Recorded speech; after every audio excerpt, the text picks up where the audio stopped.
Station, this is Houston. Are you ready for the event? We're ready for the event.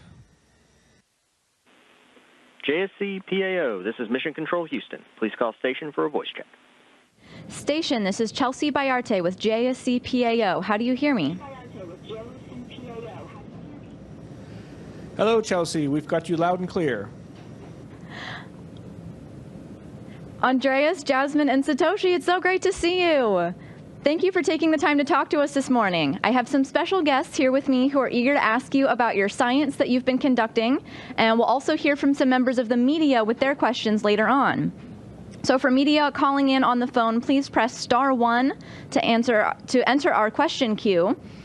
And as our guests on the phone bridge are getting their questions ready, I'll hand it over to NASA Administrator Bill Nelson and Dr. Lisa Carnell, the Division Director of NASA's Biological and Physical Sciences Division. Administrator, please go ahead.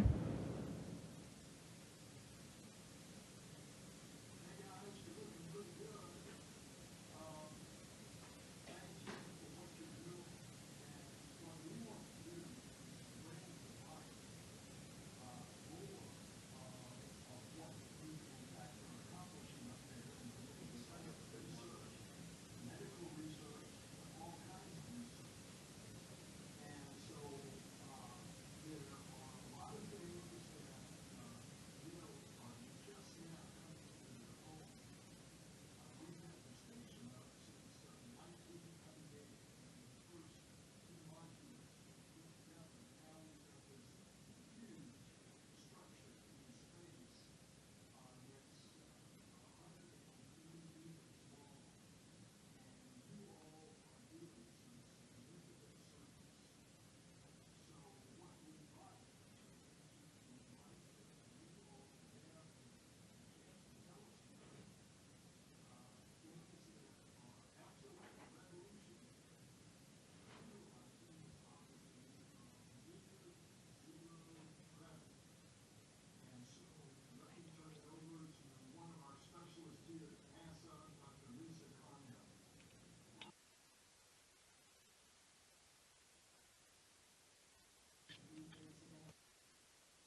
Well, that's a difficult question to answer simply because there are so many interesting experiments up here. The International Space Station is an incredibly versatile laboratory, but one of the things that really appeals to me is the idea of printing tissues, human tissues, for example. We have a biofabrication facility up here that allows us to print tissue simulants, for example, even simulants of human organs, and take advantage of the microgravity environment, which allows us to print in 3D rather than in an Earth laboratory where it's usually cell cultures are grown in a two-dimensional surface. And I think that's a very, very promising technology and very, very interesting one that we've been working with during our mission so far.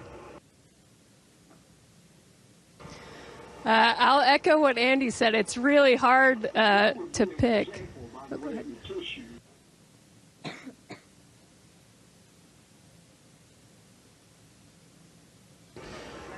Well, so, for example, a human heart that allows us to study cardiac functions. I mean, if we look far in the future, perhaps we could print organs rather than relying on organ donors. A lot of people on Earth require organ donation, and unfortunately, we're limited on the supply, and a lot of people aren't lucky enough to have an organ donated. So perhaps in the future, we would be able to print organs, and rather than having to rely on donors.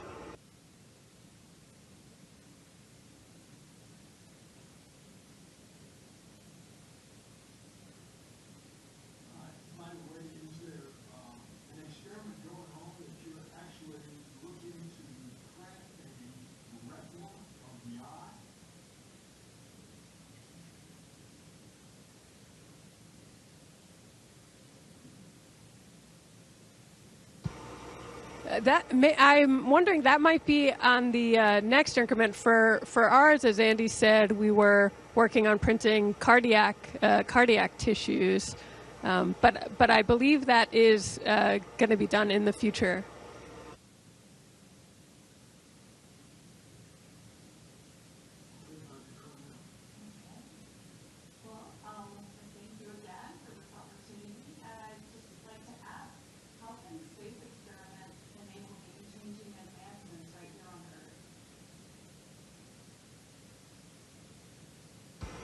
I think that's one of my favorite parts of the experiments we do, especially the biological experiments.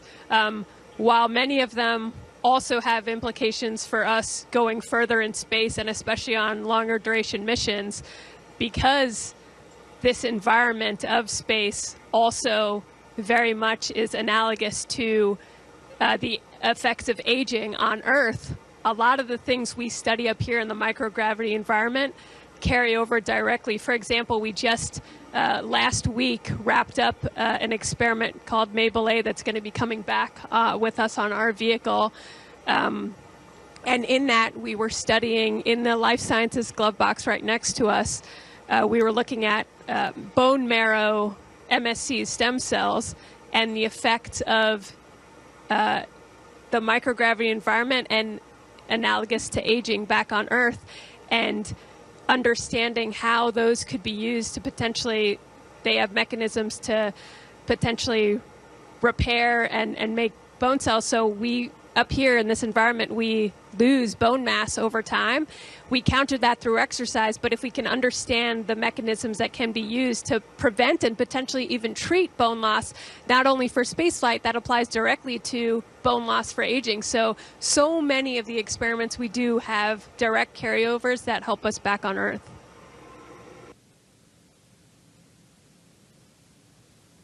There's a lot of interest down here on the face of the Earth about what you all did on the robotic surgery technology. And that teeny robot really made a lot of exciting news last week, where surgeons in Nebraska remotely controlled the robot to do a series of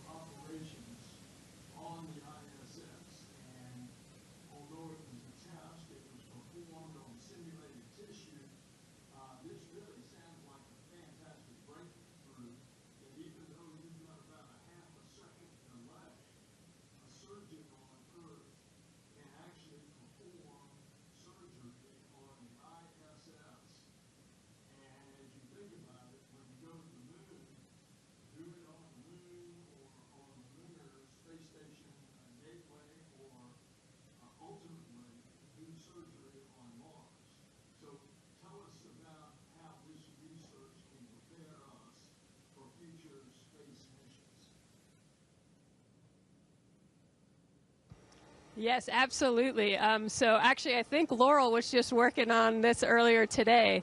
But as you said, it's very exciting, obviously applicable to, back on Earth remote areas. But why we're setting it up here was to assess when there's a delay in the reaction and when there's a microgravity environment, how does that change those people on the ground performing remote surgeries?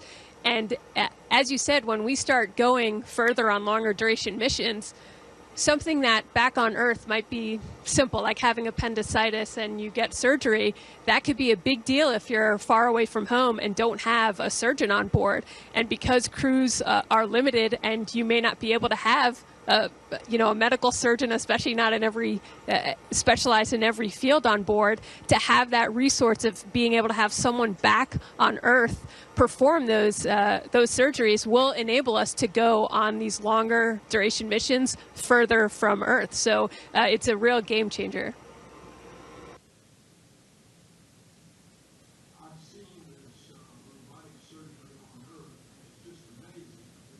The surgeon is 10 feet away from the patient, and the surgeon is looking into the 3D microscope in color, and his tools are the scissors and tweezers, and then a little basket to remove the tissue. It's just amazing here on Earth how much more so to do it all the way from Earth to space. Dr. Cornell? So another quick question for you all. This is so exciting to learn from you. What is the most challenging aspect of doing space research?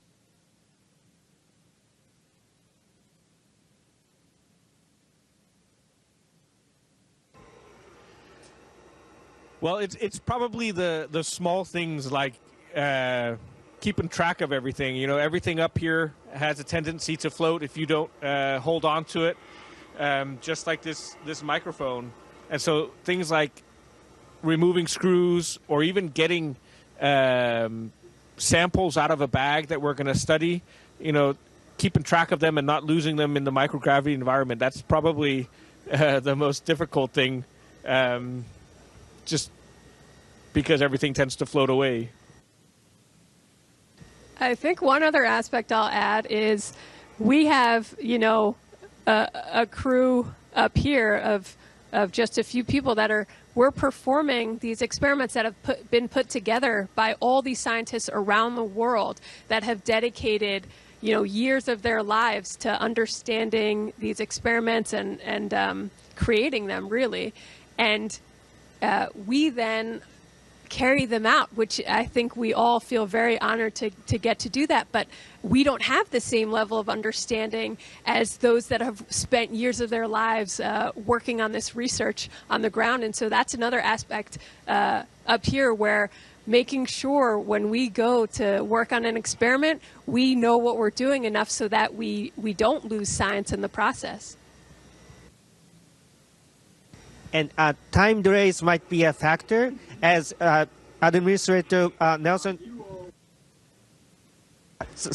As Administrator Nelson discussed, and when it comes to International Space Station, it's like about a second or so. But when it comes to the moon and beyond, it might be several minutes or up to 20 minutes for Mars. So we are using International Space Station as a test bed to prepare for that, and we are moving forward to it.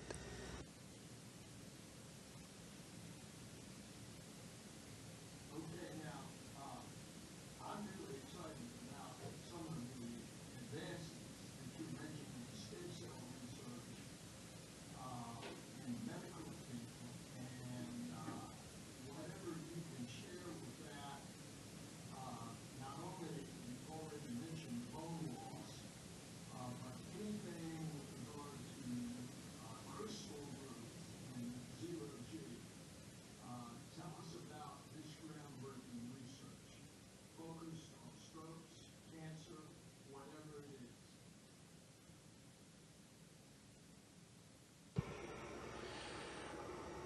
Well, it turns out gravity is a very strong force, and it tends to, on Earth, overshadow many of the smaller forces. And so whether it's physical processes, chemical processes, biological processes, or human physiological processes, when we study things in space without the influence of gravity, we can study some of these smaller effects, some of these smaller forces and their influence on the processes, and it gives us a much deeper insight into the physics or the biology of whatever scientific experiment we're looking at. And so it really gives us a fundamental knowledge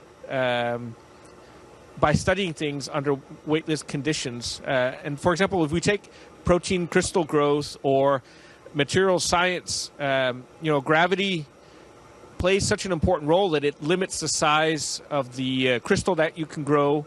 And up here, without that effect of gravity, crystals or materials, metals, for example, can grow much larger, and it gives you an opportunity to understand their growth mechanisms without it being affected by gravity.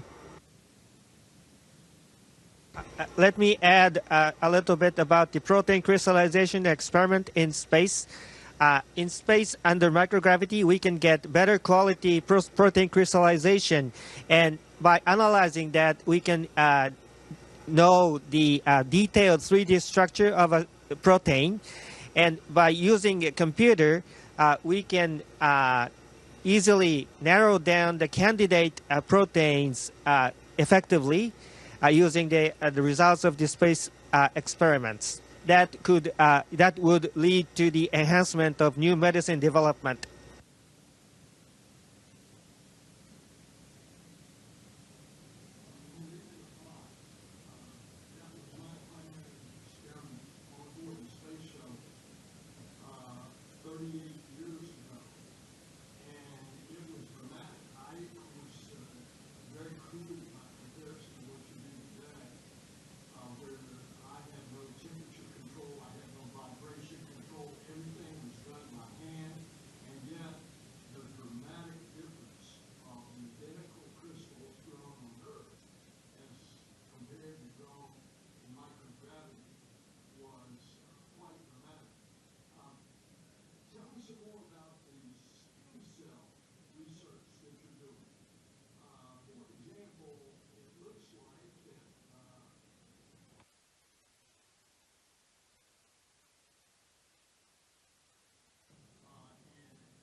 Yeah, so I think the study we just wrapped up using stem cells, and kind of as both you and Andy mentioned,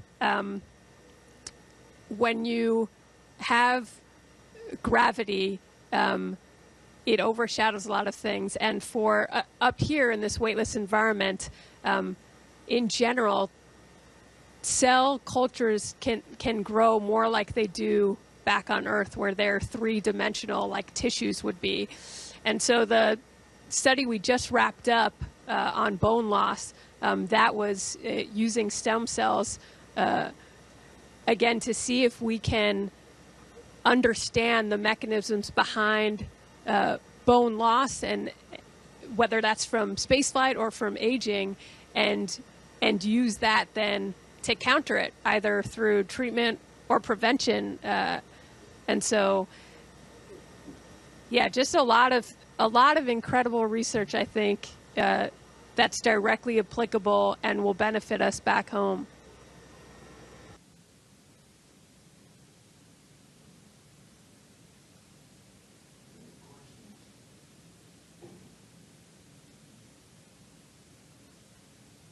Thank you, Administrator Nelson and Dr. Carnell. We'll now turn it over to media on the phone and on social media to ask their questions.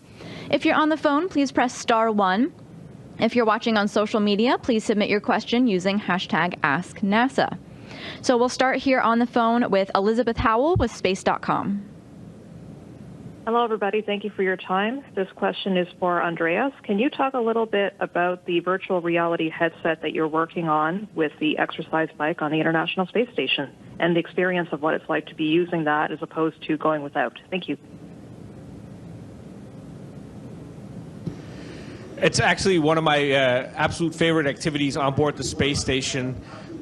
It allows me to bike on 5 different routes through my home country, Denmark, including a mountain bike path through the woods, a path through the center of Copenhagen, and a path along the beach. And it is a game changer. It really makes a difference. There's just something about when you see yourself biking up a hill in the virtual reality headset, you just have more motivation to pedal a little bit harder than you otherwise would when you're just looking into the wall of the space station. I absolutely love it.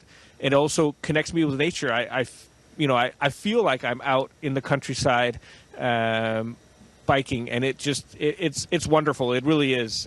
We live on board the space station, which is a very synthetic environment. We can't go outside. We're not in contact with nature, but this is as close as it gets, and I use it every single time I exercise on the bike. Thank you, Andreas and Elizabeth. We'll go to our next question here on the phone bridge. Jim with NASATech.net. Oh, thank you for taking my question, and thank you for doing this. By the way, I'm talking to you by phone, so whoever is responding, aside from Bill Nelson, I know your voice, if you could identify yourself. I'm very excited, and I've written a number of stories about the 3D printing of human tissue. And I'm curious about when the printing is being done, what is the raw material that's being printed? Is it human tissue that's been collected from any of you, or that's been transported up to the space station from Earth?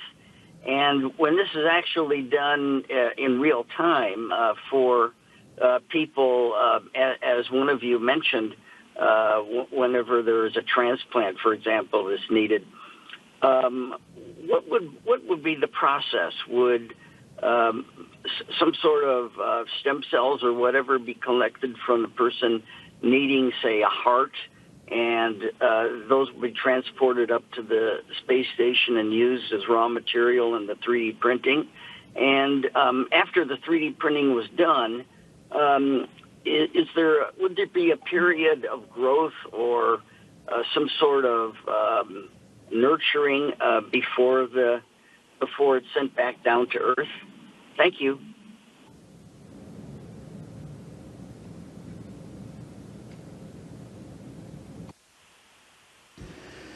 Well, this is Andreas Mogensen answering. Those are all very, very good questions. We are still in a very early stage of testing the technology. Currently, we are receiving syringes from Earth with cells in them, and then we're setting up the printer and letting it print with those cells from the syringes. So they're not our cells. What we would do in the future, those are good questions. I don't think, at least us up here, are not able to answer that. And I think it depends on what we discover in this process, which, as I mentioned, it's still very early stages.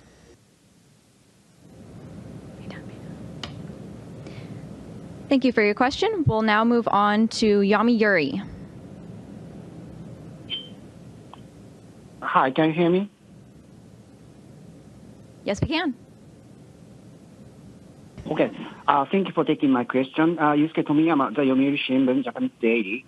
My question is to Furukawa-san. Through your experiment on orbit, what kind of technology in space is most promising for business? What do you think about this?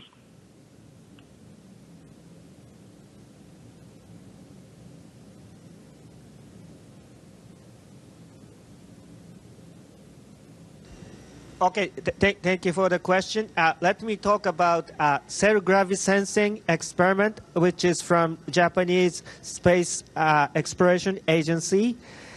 It tests the researchers' hypothesis how individual animal cells detect gravity. Previous studies indicate that individual animal cells detect gravity, but how it does so is greatly unknown. So it tests, analyzes the changes in tension in cell fibers that happens under microgravity.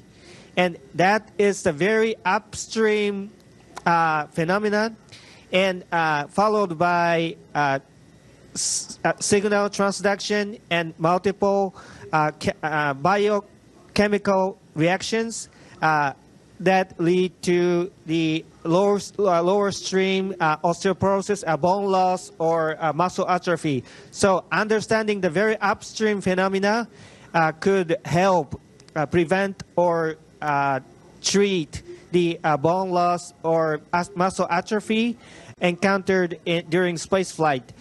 And as we discussed, possibly to the similar pathology on Earth.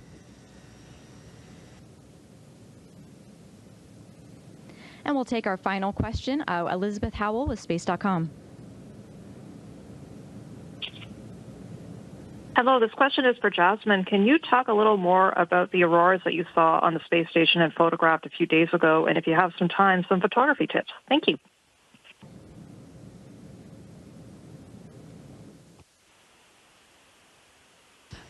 Can you just repeat the last part of the question, please?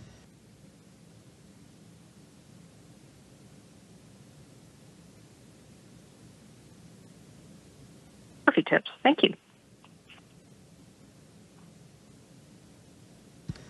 Okay, I heard you were asking about auroras. I think I missed the last part of the question, but I will say I had never seen an aurora from the Earth, and it was something I was really excited to come see up here. I've been looking out for them since I got up here, and the auroras from up here are spectacular. Everything about looking back at the Earth from up here, I can't possibly tell you in words how beautiful our planet is. And that night in particular, it just, the green, and there's some green, some reds, it just swept across the surface of the Earth. And really, looking back at the Earth from up here, I love it because every time I look out the window, I'm in awe. And every time it's a little different, even if we're passing over the same part of the Earth. Whether the lights are different or the clouds or the seasons, the sun angle. So every single time I'm amazed at how alive and beautiful our planet is. And that specific night was definitely a highlight, seeing the aurora pass over the Earth. So that's almost all of the time that we have for today. Andreas, Jasmine, Satoshi, thank you all so much, and we can't wait to see you back on planet Earth soon. Administrator, would you like to share some final thoughts? Hey guys, the research that you're doing is a part of why we're in the golden age of space exploration. Thank you for what you're doing. We are going to keep the station going for another 6 years, at least. And now you are finally having breakthroughs in your research. So keep it going. Thank you. And we Earthlings are going to be the beneficiaries of what you all are doing. Thanks so much. Thank you, Administrator, and everyone for joining us. Thank you very much, Senator Nelson.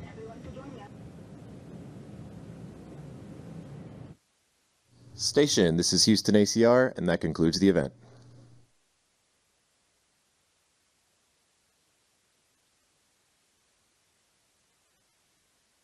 Communications.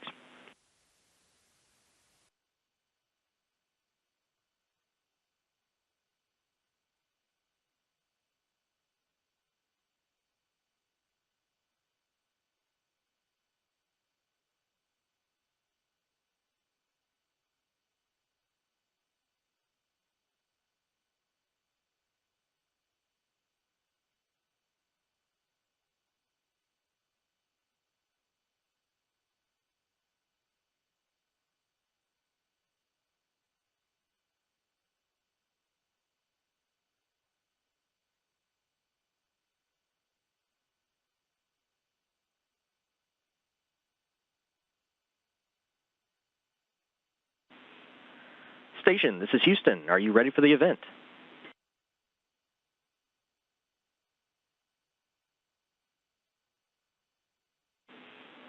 WCAI, this is Mission Control Houston. Please call station for a voice check.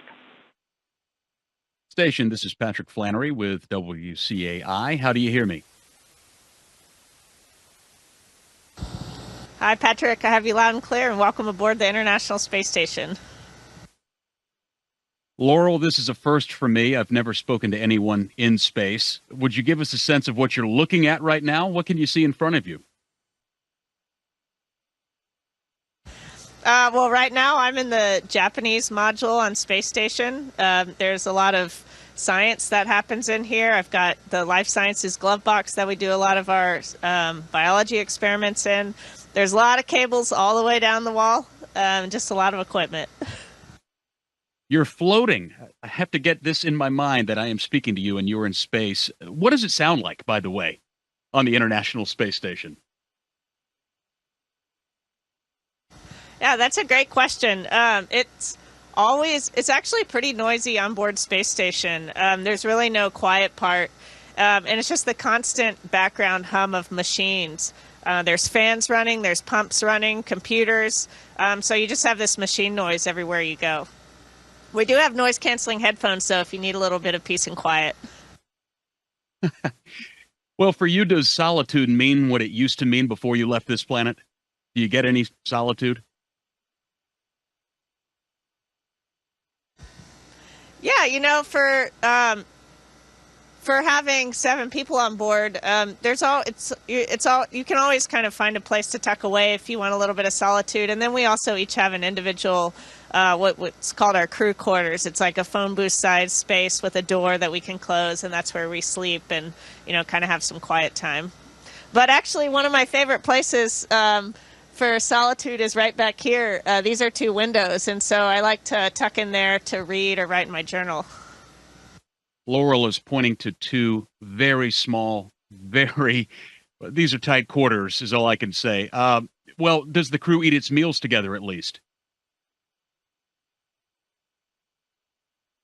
Yeah, we do.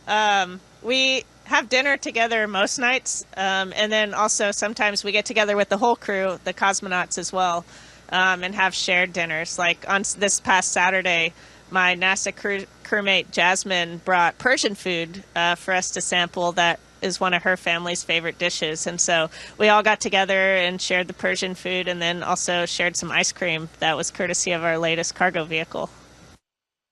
You've been posting these spectacular photos on Instagram. It's clear we take gravity for granted here on Earth.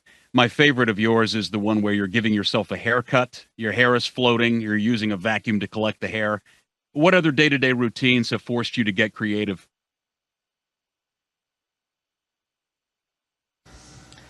You know, pretty much everything. You have to get a little bit creative. Everything's different in microgravity, and so things that you take for granted, you know, you set, like on Earth, we were laughing just recently because we were talking about like, oh, it's going to be nice once we get back to Earth and you set something down, it actually stays where you put it, because that never happens up here. Things float off really quickly. Does part of your research, Laurel, aboard the space station focus on how much or how time in space affects the body? And what else are you studying? Yeah, well, one of the major experiments that I'm personally a part of is an experiment called CIPHER. It's a large research study that encompasses a bunch of individual studies on the psychological and physiological aspects of long-duration spaceflight. So everything from how my brain adapts to the 3D environment and just adapts to the spaceflight environment to the effects on muscles and bone and cardiovascular health and all of those various things. It's looking at multiple astronauts over multiple mission durations, with the goal of, you know, learning how the space environment affects the human body as we start to go back to the moon and eventually onto Mars. And then as far as other research goes, it's awesome up here because we get to do a little bit of everything. And so in one day I might be working on a combustion experiment, materials science experiment, while someone else is working on some of our life sciences experiments. So there's always a lot of different work going on. Quickly, does anything blow you away anymore now that you've been in space? Or does everything just seem rather, Absolutely not. I still have pretty much every day a moment where I just float something in front of me and I stop and I'm like, this is just floating here. This is so cool. Or I'm floating through a module and, you know, I get a little spin going and it's just so fun. And then definitely every day, I always have a moment looking out cupola, looking out our windows at Earth and just seeing something just insanely beautiful that I haven't seen before or that I've seen many times, and I just love to see it every time. And so, yeah, there's moments every day where I can't believe I'm in space and I'm just in awe. Students at the West Tisbury School on Martha's Vineyard have a couple of questions for you. Here they are back to back. My name is Tatum. I was wondering what the orbit of space looks like. Hi, my name is Rihanna. I was wondering, how long will you be in space? Both great questions. Our orbits are about 90 minutes. So every 90 minutes we do a full revolution of the Earth. And that means we see lots of sunrises and sunsets every day, about 16, which is pretty neat. And we also fly over about 75% of the Earth on one orbit, and we fly over the same point on Earth about every 3 days. So we see a lot of different things every day. I've been on space station for about 5 months now. I launched in September, and I will be returning to Earth on April 2nd.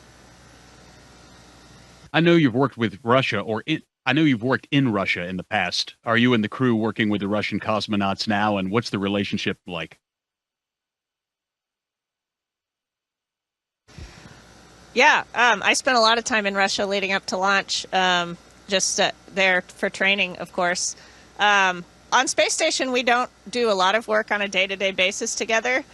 We have a super international crew, so we have Russia, the United States, Denmark, and Japan all represented on board space station right now.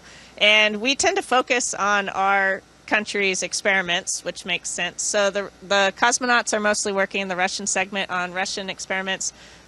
Jasmine and I work on a lot of the NASA experiments. Andy spends a lot of time in Columbus, and Satoshi spends a lot of time in GYM, where I am right now.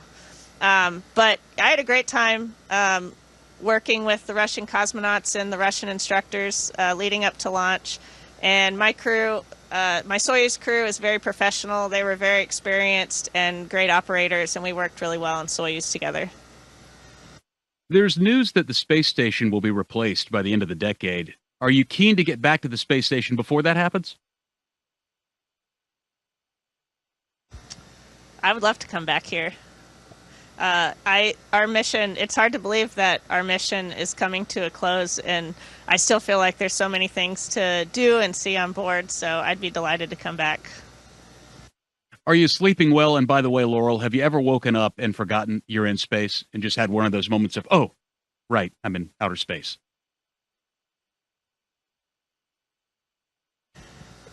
Yeah, I sleep pretty well up here. No complaints at all. But it was funny when I first got on board, I would wake up in the middle of the night, and I don't know if I had just kind of floated out of my sleeping bag a little bit, but I'd wake up kind of like feeling my way around, like not really sure where I was. That doesn't happen as much now, but that was pretty interesting. And then also, like, I still have another thing that I found funny is that just dreaming on board, all of my dreams still take place on Earth. I haven't started actually like dreaming in space yet.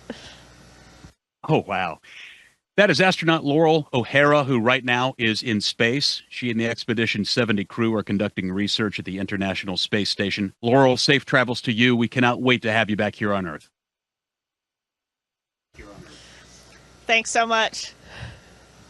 Station, this is Houston ACR, and that concludes the event. Thank you to all the participants. Station, we are now resuming operational audio communications.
wherever, however, whenever.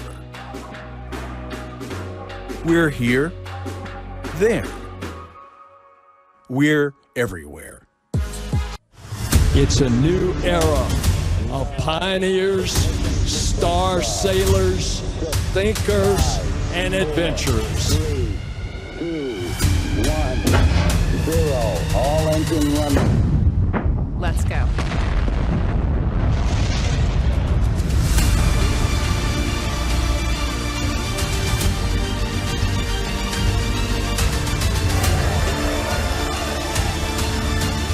We have been given the scientific knowledge, the technical ability, and the material to pursue the exploration of the universe.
towards attempting to land on the moon to return the United States to the moon for the first time in 52 years. Nova-C uses an environmentally friendly mixture of liquid methane and liquid oxygen. Incredibly challenging thing like landing on the moon forced us to innovate. Intuitive Machines has built an entire space program to support these CLIPS missions.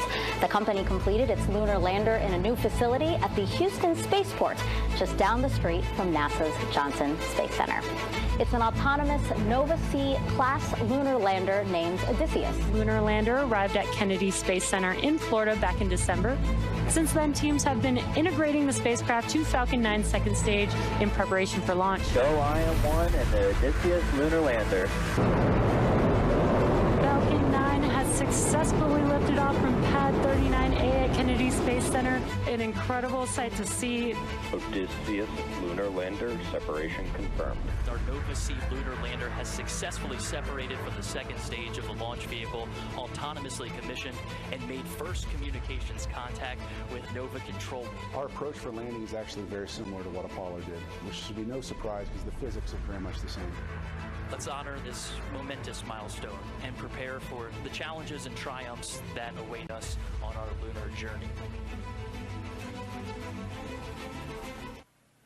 You're taking a live look into Intuitive Machines' Nova Control in Houston, Texas, where flight controllers are preparing to start the landing sequence for the IM-1 mission. Our mission and activity directors are sitting closest to the large monitor inside Nova Control, and they're supported by 10 additional flight controllers surrounding the circular Mission Operations Center. Good afternoon and welcome to our coverage of the descent and landing of the IM-1 mission.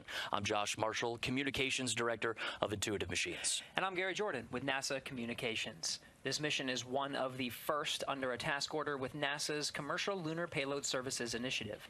Under Artemis, we're returning to the moon to conduct groundbreaking scientific discoveries and technological advancements. And this mission with Intuitive Machines is helping us to get there. And Gary and I are at Intuitive Machines' facility here in Houston, just down the street from NASA's Johnson Space Center. Right now, inside Nova Control, flight controllers are monitoring our Nova C-class lunar lander named Odysseus ahead of its autonomous landing sequence that begins with powered descent initiation at 5:11 p.m. Central Time for a landing time at 5:24 p.m. Central. Right now, they're keeping an eye on the room's situational awareness tool called the Viz, which you can see on your screen now. The Viz is casted onto a large television in the front of Mission Control, so the activity director and the mission director can have the best view, Gary. And the Viz is an animation representing real-time telemetry data feeding into Nova Control. Nova Control receives the data, runs it through Unreal Engine 5, and generates a visualization of the data. It's a useful tool for situational awareness and keeping track of what flight controllers expect Nova C is doing in space. The white line points to the moon. The blue line is the past and intended trajectory. The yellow and red lines are pointing towards the sun and Earth, respectively. The different color cones you see at the top are the antenna arrays used for line-of-sight communication back to Earth. We'll show the Viz periodically throughout our coverage, up to about 12 minutes prior to landing. In these final moments before landing, the most reliable spacecraft data will be relayed through Nova Control audio loops. And we're starting our coverage later than expected today as flight controllers continue to assess Nova C's trajectory, guidance, navigation, and control. Nova C maintained a low lunar orbit, but is in a slightly more elliptical shape. Last night, flight controllers performed a lunar correction maneuver burn to adjust the lander's orbit. This burn kept Nova C on a trajectory to land in Malapert A, but moved our landing time estimates earlier by about an hour. Then today, flight controllers chose to exercise an additional orbit before starting the IM-1 mission landing sequence. This decision brought us to now, projecting a landing time of 17:24 Central Time. Intuitive Machines made the decision to reassign the primary navigation sensors from Odysseus's laser range finding system to use the sensors on NASA's navigation Doppler LiDAR. This is a dynamic situation, and we'll update you later in the broadcast. Intuitive Machines still intends to land in the optimum lighting window, and the lunar correction maneuver performed last night eliminated the need for the planned 10-second deorbit initiation burn, which would have brought Nova C from low lunar orbit into the descent phase. Nova C's current trajectory has it continuing to decrease its altitude over the next hour until the braking burn called powered descent initiation. Again, the landing time is expected at 5:24 p.m. Central Standard Time, 6:24 p.m. Eastern. The countdown clock at the top of your screen is counting down to the time that we expect to remove, and we expect to remove the countdown clock approximately 2 minutes before the landing opportunity. Getting to this moment, Gary, has been quite the journey, and it's lasted about 7 days so far since liftoff from Launch Complex 39A at NASA's Kennedy Space Center. Odysseus lifted off at 1:05 a.m. Eastern Standard Time from atop a SpaceX Falcon 9 rocket on February 15th. Approximately 48 minutes later, Intuitive Machines' Nova C-class lunar lander entered a translunar orbit, a direct shot at the moon. In the following days after launch, flight controllers in Nova Control commanded engine firings to place the lander into low lunar orbit, approximately 100 kilometers or 62 miles above the lunar surface. The journey to low lunar orbit included firing the first liquid methane and liquid oxygen engine in space. This was called the commissioning maneuver. It was a full-thrust main stage engine burn with a throttle-down profile necessary to land on the moon. Over the last 24 hours, Odysseus has maintained its trajectory in low lunar orbit, waiting for suitable lighting conditions to begin its autonomous descent to Malapert A, the designated landing site for the IM-1 mission near the south pole of the moon. Our joint coverage will follow Odysseus through its descent and landing on the lunar surface, carrying 12 payloads down with it. The mission is enabled under a task order with NASA's Commercial Lunar Payload Services, or CLPS. Here's more on this initiative under Artemis. Our moon. It seems so close in the night sky, but getting there is really hard. But what if there was a way to change that? Only a few nations have successfully landed on the moon. As NASA sends astronauts back to the lunar surface, this time to stay, we will need to send science and technology instruments ahead of time to lay the foundation for human exploration. To make this happen, NASA is helping establish a commercial lunar economy. For the first time ever, there will be commercial delivery services to the moon. We are enabling American companies to send our payloads to the lunar surface for us. These delivery services will expand our capabilities for exploration, radically increasing the amount of science we can achieve.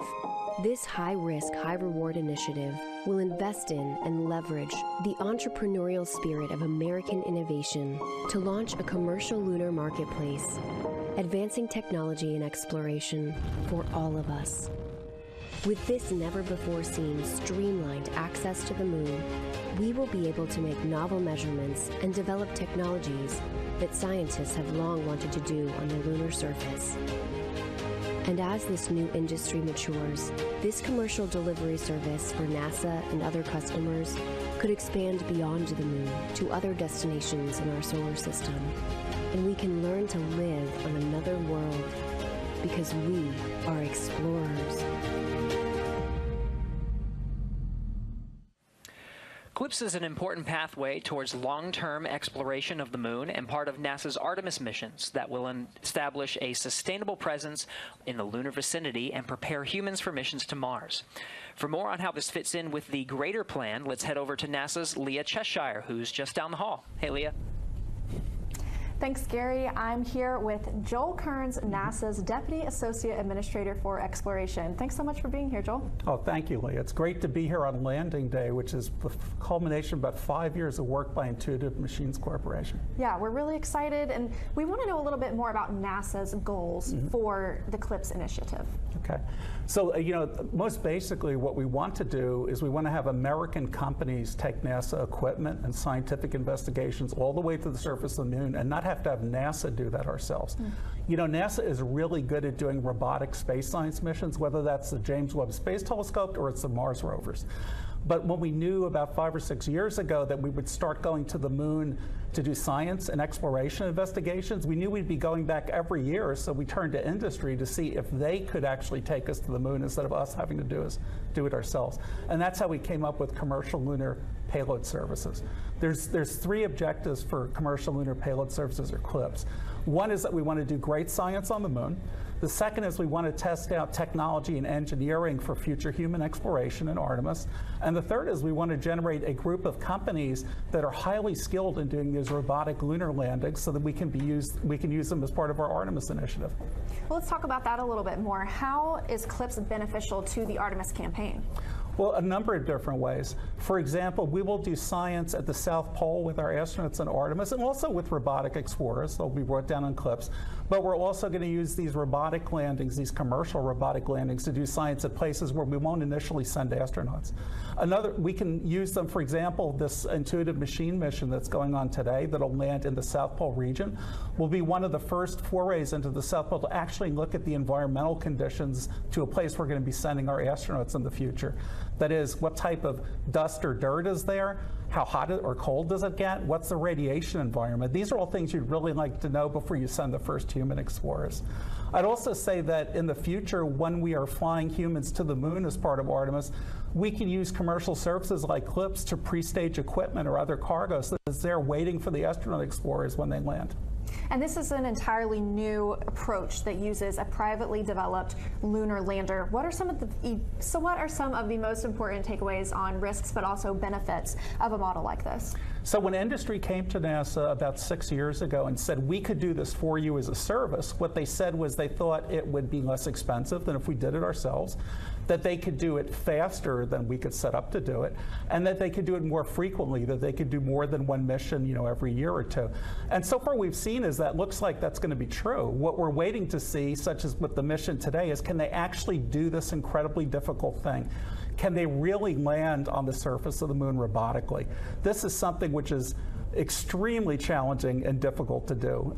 The moon has no air. You can't use parachutes or wings to slow down. You have to, in effect, ride a rocket engine all the way from orbital speed, thousands of miles per hour, all the way down to a very soft touchdown speed to land in this place, which is very rough, pretty rugged, in really unusual lighting and communication conditions. So this is not an easy thing we have asked these companies to do. But if they're successful, the upside for American exploration is just so great, we have to try it.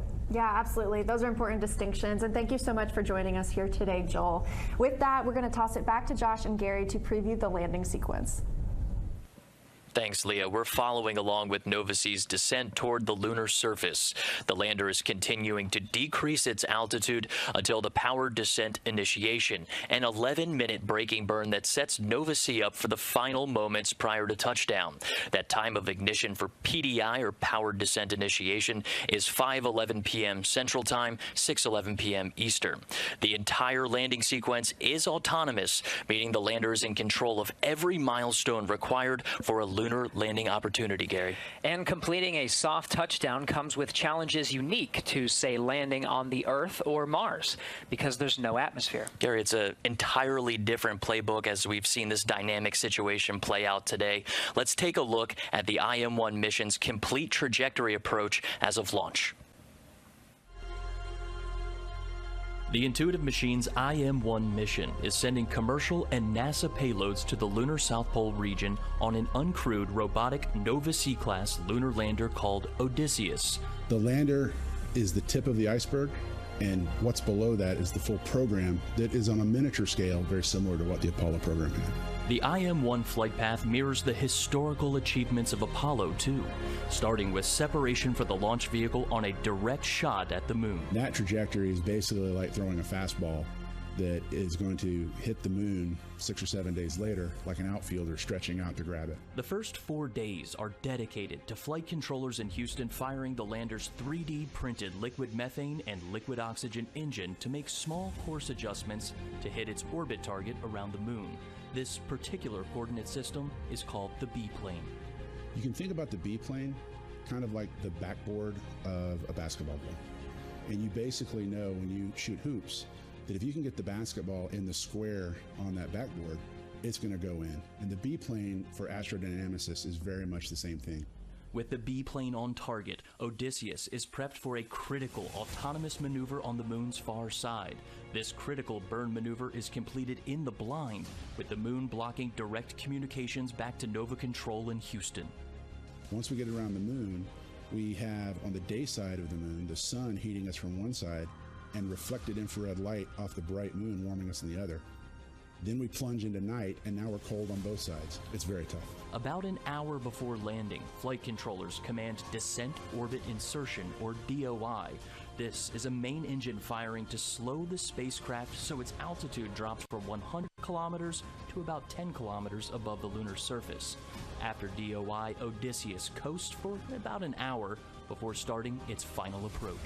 And then we reach a point called powered descent initiation. The guidance system on board makes the decision to activate the main engine at very close to full power. Cameras and lasers are feeding information to the lander's navigation algorithms, which provide guidance, navigation, and control. With a safe site identified, Odysseus enters a 3 meter per second descent, then down to 1 meter per second for the last 10 meters to the lunar surface. Now, the lander is using an inertial measurement unit, which is similar to a human inner ear that senses rotation and acceleration. Flight controllers expect about a 15-second delay before confirming the ultimate milestone, softly landing on the surface of the moon. And I can tell you just from doing our simulations, that's the longest 15 seconds you'll ever experience as you wait for the final light to turn green to indicate that you've landed on the moon.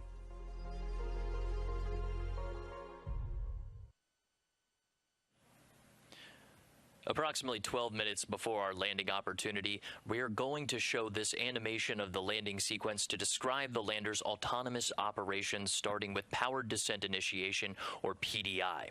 During this maneuver, Odysseus must reduce its velocity by approximately 1,800 meters per second. You can think of it as a braking phase. Then, the lander pitches upright using its main engine with the hazard relative navigation, or HRN, now being fed by NASA's NDL sensors, facing toward the area where the lander intends to touch down.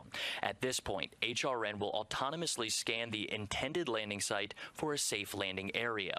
Then, the lander's guidance, navigation, and control system commands Odysseus to a point approximately 30 meters above the designated landing site, and the lander goes into a vertical descent, followed by terminal descent. Intuitive Machines created Nova-C for the CLIPS initiative and commercial enterprise with the goal of creating a lunar economy. And Nova-C is Intuitive Machines' first autonomous spacecraft. Nova stands for new, and C is the Roman numeral for 100, the lander's approximate payload capacity. With that, let's learn more about the Nova-C class lunar lander.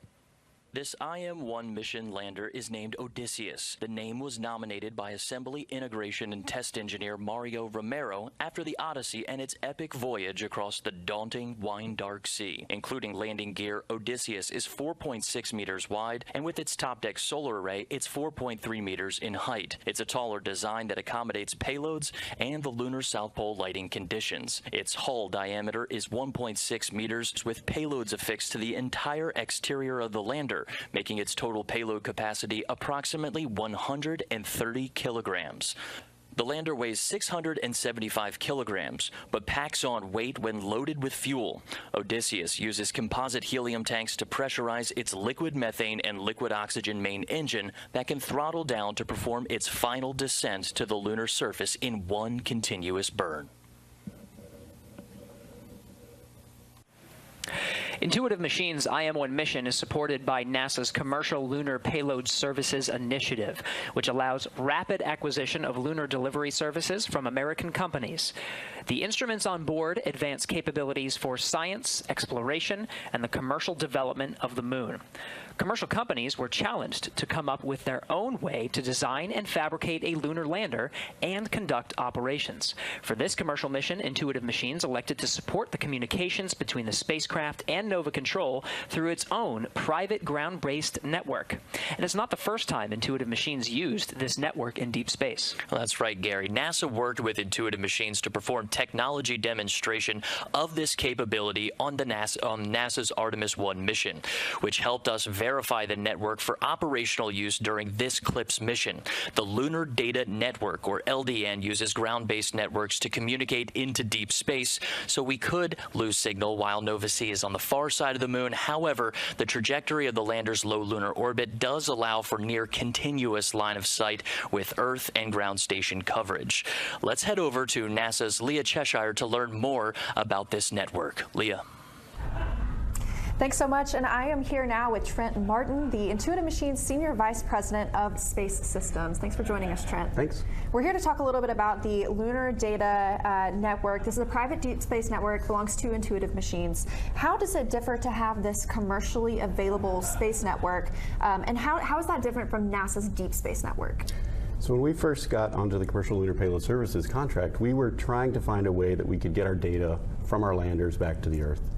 we were worried that the Deep Space Network, which is often oversubscribed, particularly with James Webb Space Telescope now, that we would have limited time. So what we did was we created a network of large dishes across the planet that allow us to take our data from the moon and deliver it down to the Earth. And we initially tested this out during the Artemis 1 mission. So how did Intuitive Machines work that out?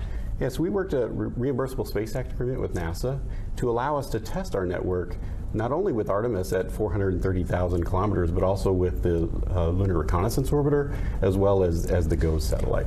Okay, and what are the goals overall for Intuitive Machines? How do you want to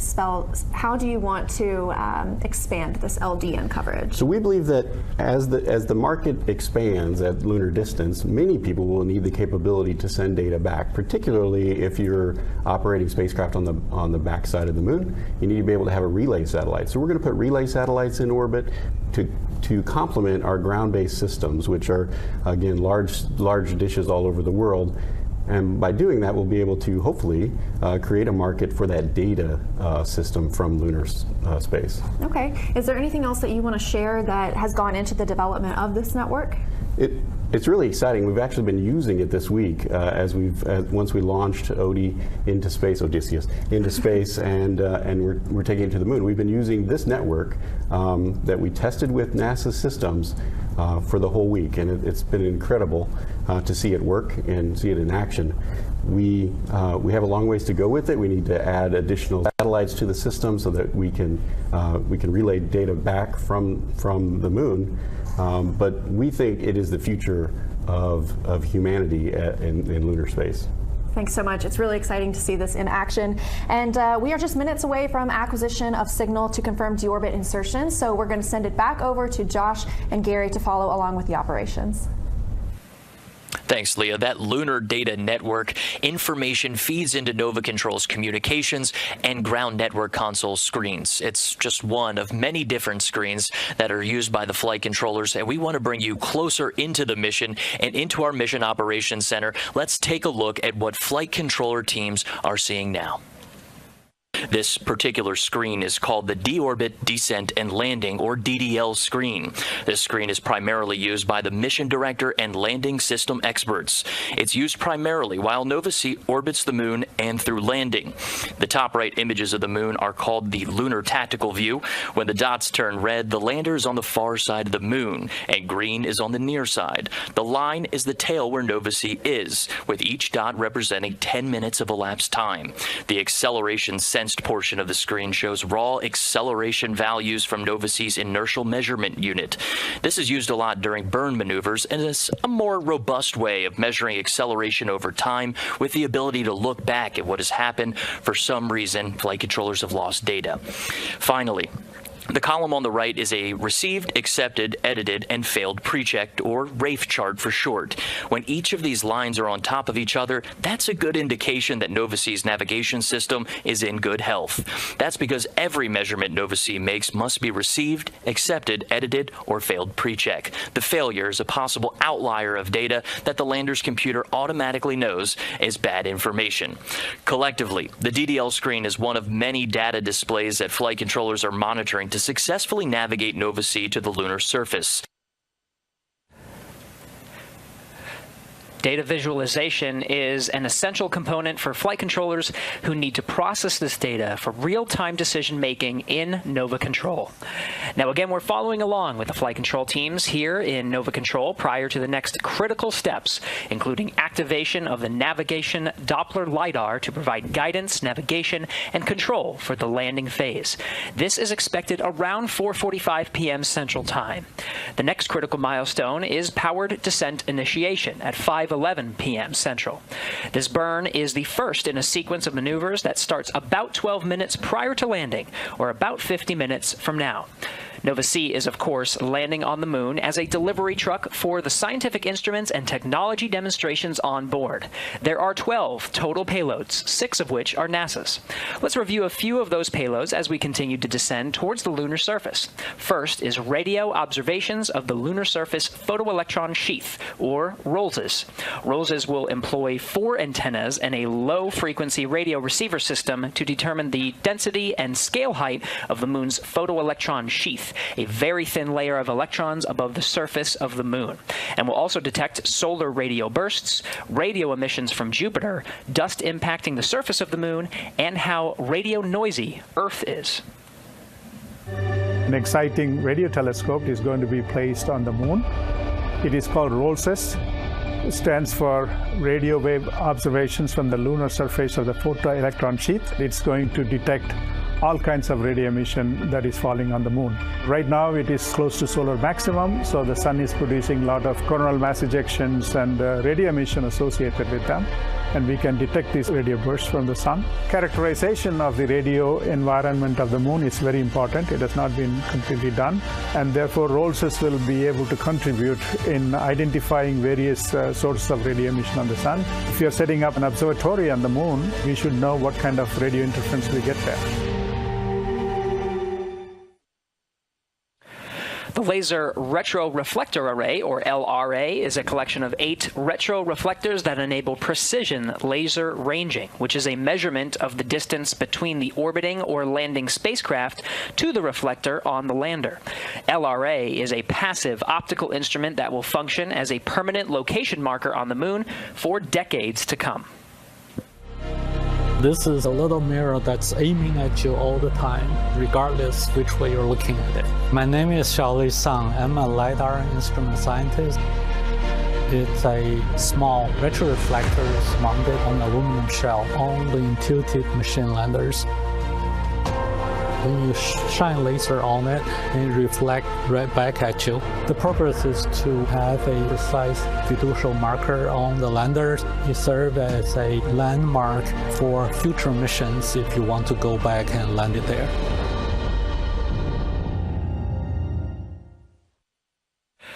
Stereo cameras for lunar plume surface studies, or SCALPs, will use a suite of 4 cameras to capture stereo and still image data of the dust plume created by the lander's engine from when it begins its descent to the lunar surface all the way down through engine shutoff. SCALPs is an array of small cameras that will be placed around the base of a lunar lander and collect imagery during the descent and landing of the vehicle. Using a technique called stereophotogrammetry, we can use those images to reconstruct a 3D shape of the ground. As the lander comes down, its hot engine plumes will interact with the surface. Our cameras will begin acquiring images from before this interaction begins until after the vehicle has landed on the surface.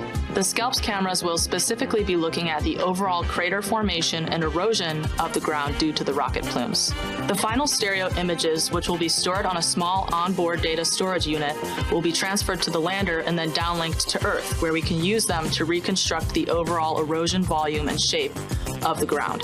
With the Artemis program, we plan to establish a sustained lunar exploration and try to land multiple payloads in close proximity to one another. SCALPs data will be a critical part of understanding these phenomena and improving our computational models to inform these future landings. Radio Frequency Mass Gauge, or RFMG, is a fuel gauge used to measure the amount of propellant in spacecraft tanks in a low-gravity space environment. Using sensor technology, RFMG will measure the amount or mass of cryogenic propellant in Nova-C's fuel and oxidizer tanks, providing data that can help predict fuel usage on future missions. I'm Greg Zimmerly, the principal investigator for the Radio Frequency Mass Gauge payload. This instrument is a space-age fuel gauge. We're going to use it to measure the amount of cryogenic propellant in the Intuitive Machines Nova-C lander propellant tanks. These propellants are very cold. They're at about -300 degrees Fahrenheit. Now we're integrating the instrument onto an actual lunar lander. Future lunar missions, like those in the Artemis program, will likely also use cryogenic propellants and have to store those propellants in space for long periods of time. So having an instrument like this that can measure the propellant in the tanks in low gravity will help future lunar missions know how much fuel is in the tank at all times.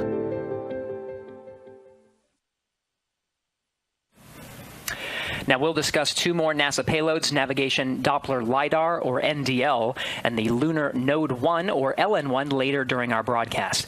We'll have a special guest later in the broadcast to talk NDL upon its activation during descent. And Josh, we did get word that some of the processing of the optical images from NDL are already performing. They did some checks, and they're performing very well. Now, a common theme you'll find among the NASA payloads on IM-1 is helping to demonstrate technologies and our understanding of the lunar landscape that could very well improve operations for landing on the moon in the future. From understanding the environment to precision sensors to literal beacons, the technology on IM-1 will help guide technologies and operations for future lunar exploration. And Gary, with CLIPS as a springboard of innovation, Intuitive Machines designed and developed its complete lunar program to help support CLIPS and carry out the essential part of that directive, which included calling for the commercial development of the moon. Back in 2018, the U.S. government declared the moon of strategic interest. At that time, few companies and institutions were working on payloads designed for the moon because no one had been to the lunar surface in over 50 years. Gary, in the time it takes to get an undergraduate degree, 6 commercial entities created payloads for the IM-1 mission. We'll view all of them as pioneers helping shape this brand new lunar economy. And Josh, a true lunar economy should not have just NASA as a sole customer. NASA's CLIPS initiative encourages a model where NASA is just one of many customers. And this is an important element to ensure that this model of transporting incredible science and technology instruments to the lunar surface is a sustainable and robust one. Well, it's important, and Gary, it's also promising in this situation. The commercial interest for delivering science and technology demonstrations continues to grow. As of our third planned mission, we're seeing more and more non-CLIPS payloads from both domestic and international companies and institutions, which are driving us towards a future, maybe completely commercial mission to the moon, possibly as soon as our 4th mission. Well, even on IM-1, there is a variety of unique commercial payloads. It's a good snapshot of out-of-the-box ways to think about what the moon can offer. Well, that's part of the challenge. Beyond just creating the capability to land on the moon safely, we had to look toward a new emerging ideas and find innovative ways that may add value on Earth and spaceflight. Let's learn a little bit more about those payloads and the lunar lander attempting to make history. The Nova-C was our version of a liquid oxygen, liquid methane lander, and we went about imagining that into existence. Intuitive Machines' Nova-C class 3D printed engine took its first breath of liquid methane and liquid oxygen in 2018 on an airstrip at Ellington Airport in Houston, Texas. We didn't have enough money for a facility with blast walls and water suppression or water deluge, so we had to test outside in the environment of Houston, where the temperature is about 100 degrees and the humidity is like the same, and we have an 18-hour day rolling out to the runway. It was brutal. But we did it to get the critical test engine data we needed to build our own engine. Designed, manufactured, and controlled in space by Intuitive Machines, Nova-C's structure is primarily carbon composite. We needed to build the lightest weight structure we could. That meant honeycomb aluminum core with composite face sheets, composite struts, and most importantly, linerless composite propellant tank. Man, what a challenge that was. Between the engine, carbon composites, software, and electronics required to build a Nova-C lunar lander, it took an incredible amount of touch labor to get to the launch pad. We worked very closely with San Jacinto Community College to create a certification course for technicians, where they would take these certifications. We then at Intuitive Machines would give them an internship and test them out in the workplace. And anyone that showed the aptitude to be a really good technician, we hired on the spot. Nearly all of the lunar lander's payloads are mounted to its exterior, including 6 NASA-provided payloads that will help lay the foundation for Artemis missions. Embry-Riddle Aeronautical University's EagleCam, designed to deploy off Nova-C right before landing to take third-person perspective images. images. The International Lunar Observatory Association's camera system mounted at exact angles that could capture images of the Milky Way from the lunar surface. A data center technology demonstration by Lone Star Data Holdings and Omni Heat Infinity, Columbia Sportswear's thermal reflective insulation used in many of their outdoor products, will help protect Nova C from extreme temperatures in space. They've got brilliant ideas, and if we can help facilitate those startups to help build this economy, I think that raises all boats, and it's as serving as the transportation leg to the moon, we're happy to accommodate those kinds of companies. Now, the lander and our payload customers require command and control in space. Intuitive Machines' Mission Operations Center provides both of those elements. It's called Nova Control, Nova being the name of our lunar lander class, and Control being the nerve center of our entire lunar program. Its unique circular design fosters a collaborative environment where flight controllers and customers may make agile decisions. Let's take a live look. Yeah, and inside that flight control room, Josh, it's important to note that these are not the only teams that have been in this room over the past 7 days. This is staffed 24/7 inside in Nova Control here. There's red, white, and blue teams that support this mission.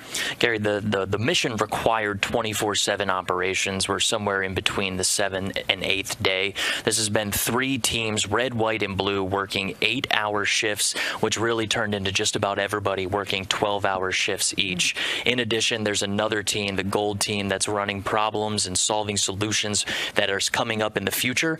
And at this moment, we talked about this being a dynamic situation, using 2 of NDL's lasers to feed into our HRN and TRN cameras to provide a landing solution.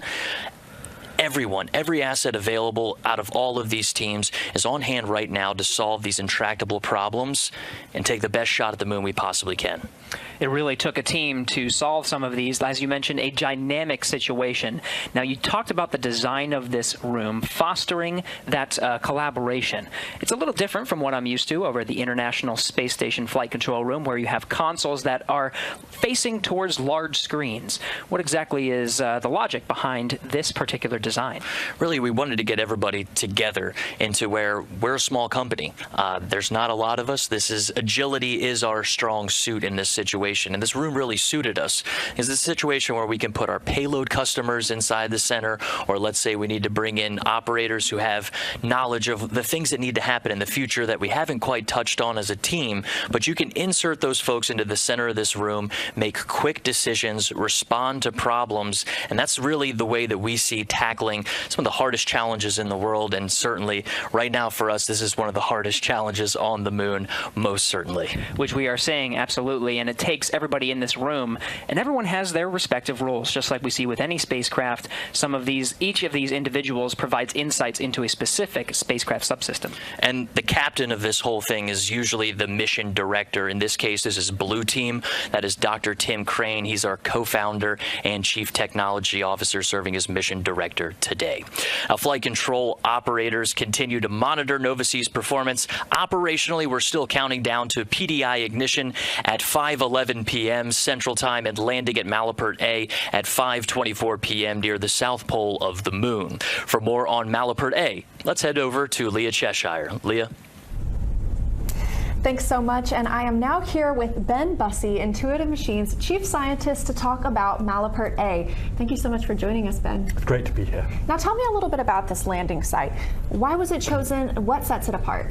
So the most important factor when selecting the landing site was to find a good, safe site for Odysseus to land. And we're landing in highland terrain near the poles, and that was a fun challenge for the team. But we think we found a good, large, safe area free of boulders and craters. The other key factor was to try and land in of the moon. If you know, NASA, through the Artemis program with their international partners, will be sending humans to the moon in this decade. So the goal was to find somewhere in the South Polar region that was large and safe. And we sort of think just outside the rim of Malapert is sort of a Goldilocks location that will allow all the payloads to get the data that they want to get. And you talked for just a second about that lunar highland material. That's what we believe Malapert A to be composed of. What is really interesting about the lunar highlands? So if you look at the moon, you will see bright and dark regions, and the dark regions are lunar mare, which are old volcanic flows. The bright regions are mountains, are the highlands, which actually represent the original 4.5 billion year crust of the moon. So they're scientifically very interesting. They're also the same geology that the crew will visit. And so we want to go and get the first data of the highlands near the poles. And so we have one of our instruments, for example, is SCALPS, and NASA likes its acronym. So it's the stereo camera for lunar plume studies. And so that camera, which is 4 video cameras, will image the dust of the highland terrain right before we land. And so we will learn how it behaves as landers come down. So as we start to put multiple things near the poles, we know how far away we have to land. And we know that there are some interesting conditions for these areas in the lunar South Pole. That can be lighting, that can be communications, terrain itself. So what can we expect at Malapert A? So yeah, as you get very close to the poles, the lighting and communications becomes very challenging. And so for IM-1, we've gone to about 10 degrees, about 300 kilometers from the pole. And we think that's a good location because it's the closest to the pole that anyone's landed. But for example, we've chosen a site where you can see the Earth all the time, which is one of, obviously, communications being a key challenge. Whereas for IM-2, our second mission later this year, will go even closer to the pole. So for example, one of the things that we can study is, while we see the Earth all the time, it's still close to the horizon. And one of the things the communication engineers want to know is how communication is affected when the Earth is really close. So that's one example of something we can do in support of Artemis. Well, thank you so much for joining us here today, Ben. That's all the time we have right now. We're going to send it back to Josh and Gary to talk a little bit about the landing sequence.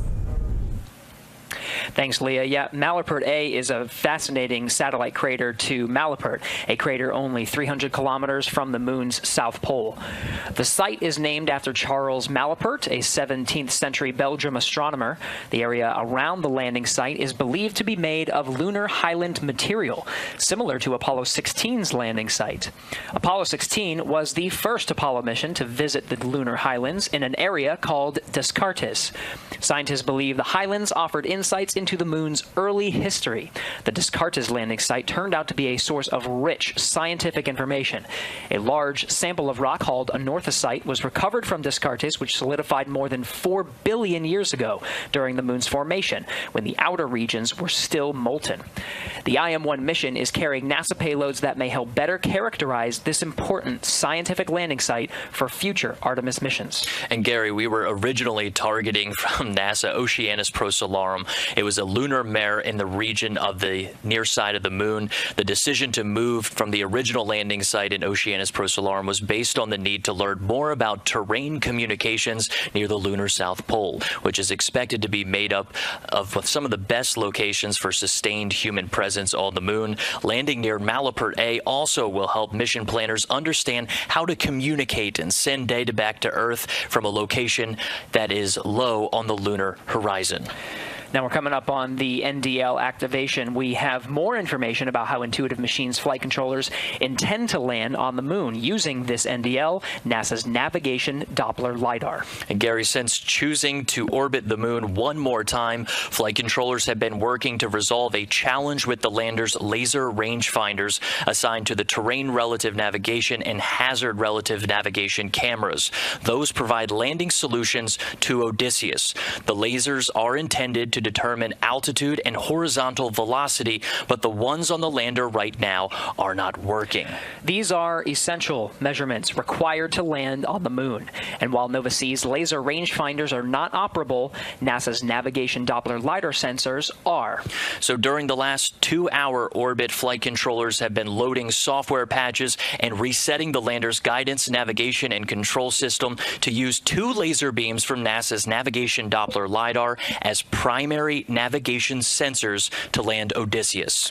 That's right, and we're coming up on the timeline for when Nova-C is about to begin the activation of NDL.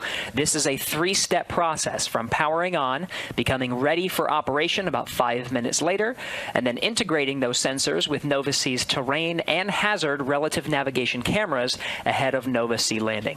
So while we wait, let's learn a little more about NDL. So the Artemis program is taking NASA back to the moon, and everything that goes there, including the instruments and people, must be flown there safely and landed there precisely. So the landing phase of that task is one of the most critical aspects of it.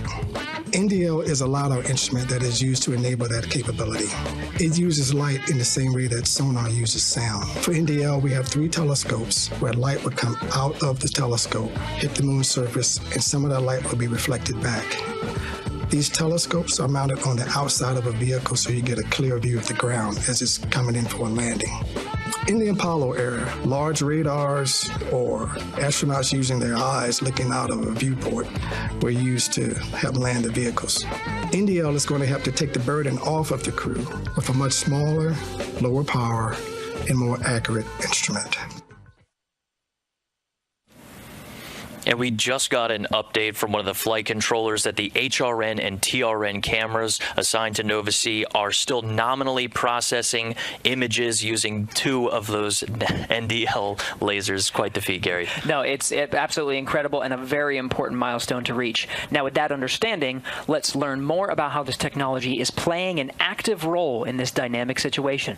Let's head over to Leah Cheshire. Leah? Thanks so much, Gary. I'm joined now by Prasad Desai. He's NASA's Deputy Associate Administrator for the Space Technology Mission Directorate. Thank you so much for being here. Grateful to be here. So let's talk a little bit about the novel landing technology that is NDL. Can you explain that to us? Yeah, so NDL stands for Navigation Doppler LiDAR. And one of the challenges for doing any space missions is knowing where you are and trying to figure it out, right? And so we're looking to develop newer and newer capabilities that we can do that more precisely and that take up less volume and mass on the spacecraft so that you can have all the available payload mass for instruments and other scientific things that we're trying to do. And so this is the next generation of a new capability where we're trying to go from the traditional measurement using radar to a laser-based system. And so that's what this navigation dipole LiDAR will be doing, is sending out 3 laser beams to try to get the velocity measurements in the lateral direction as well as the vertical direction. So when it comes to NDL, what are some of the challenges we expect to see when using this technology? So we've tested it on the ground in a number of platforms, from helicopters to landers here on the surface, on the Earth, to test this out. But this is the first time we're going to test it actually in the space environment on a lunar surface, right? And so we will see how that different environment will really affect the systems, right?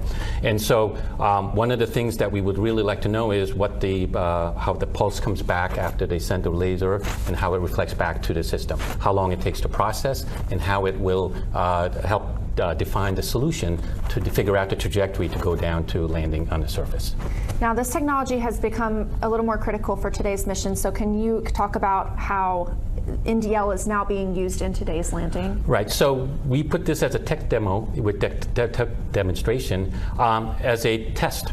Right, we weren't planning to use it in line with the actual mission coming down to the landing, but now we are. So basically, it is now the primary system to help provide the velocity and altitude information so that the lander can land safely on the surface.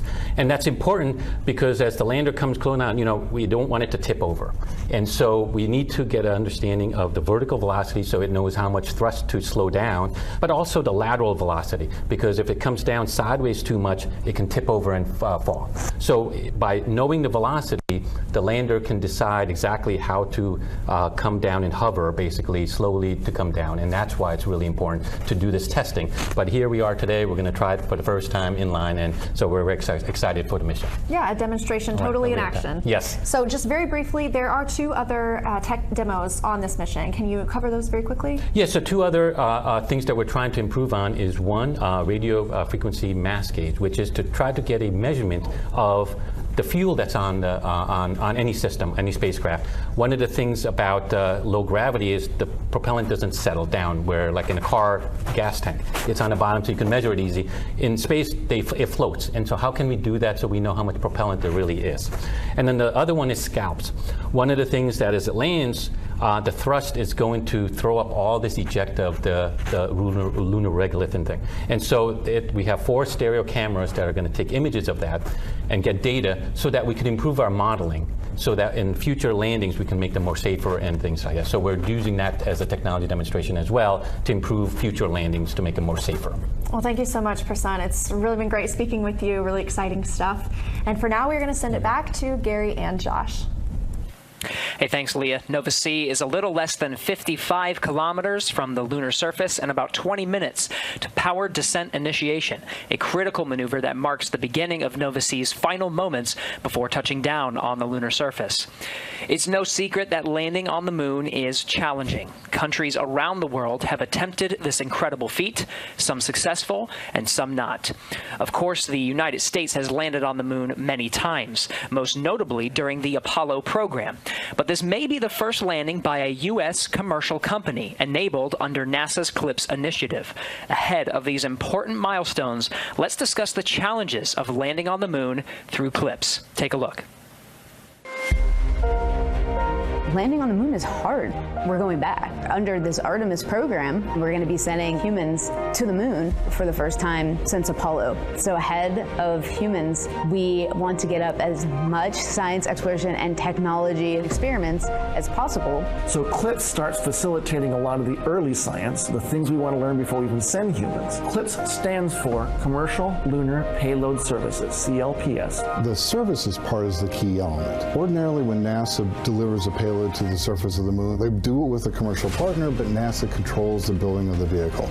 Now, we're buying the service of delivery of our lunar payloads to the surface of the moon. It is a delivery service, akin to a delivery service that you'd have here on Earth. NASA will provide payloads to a commercial company. They decide how to get it to the moon. They have to develop their own lander, but they also have to manage the entire end-to-end mission. It's meant to provide affordable, rapid, frequent access to the lunar surface through American companies.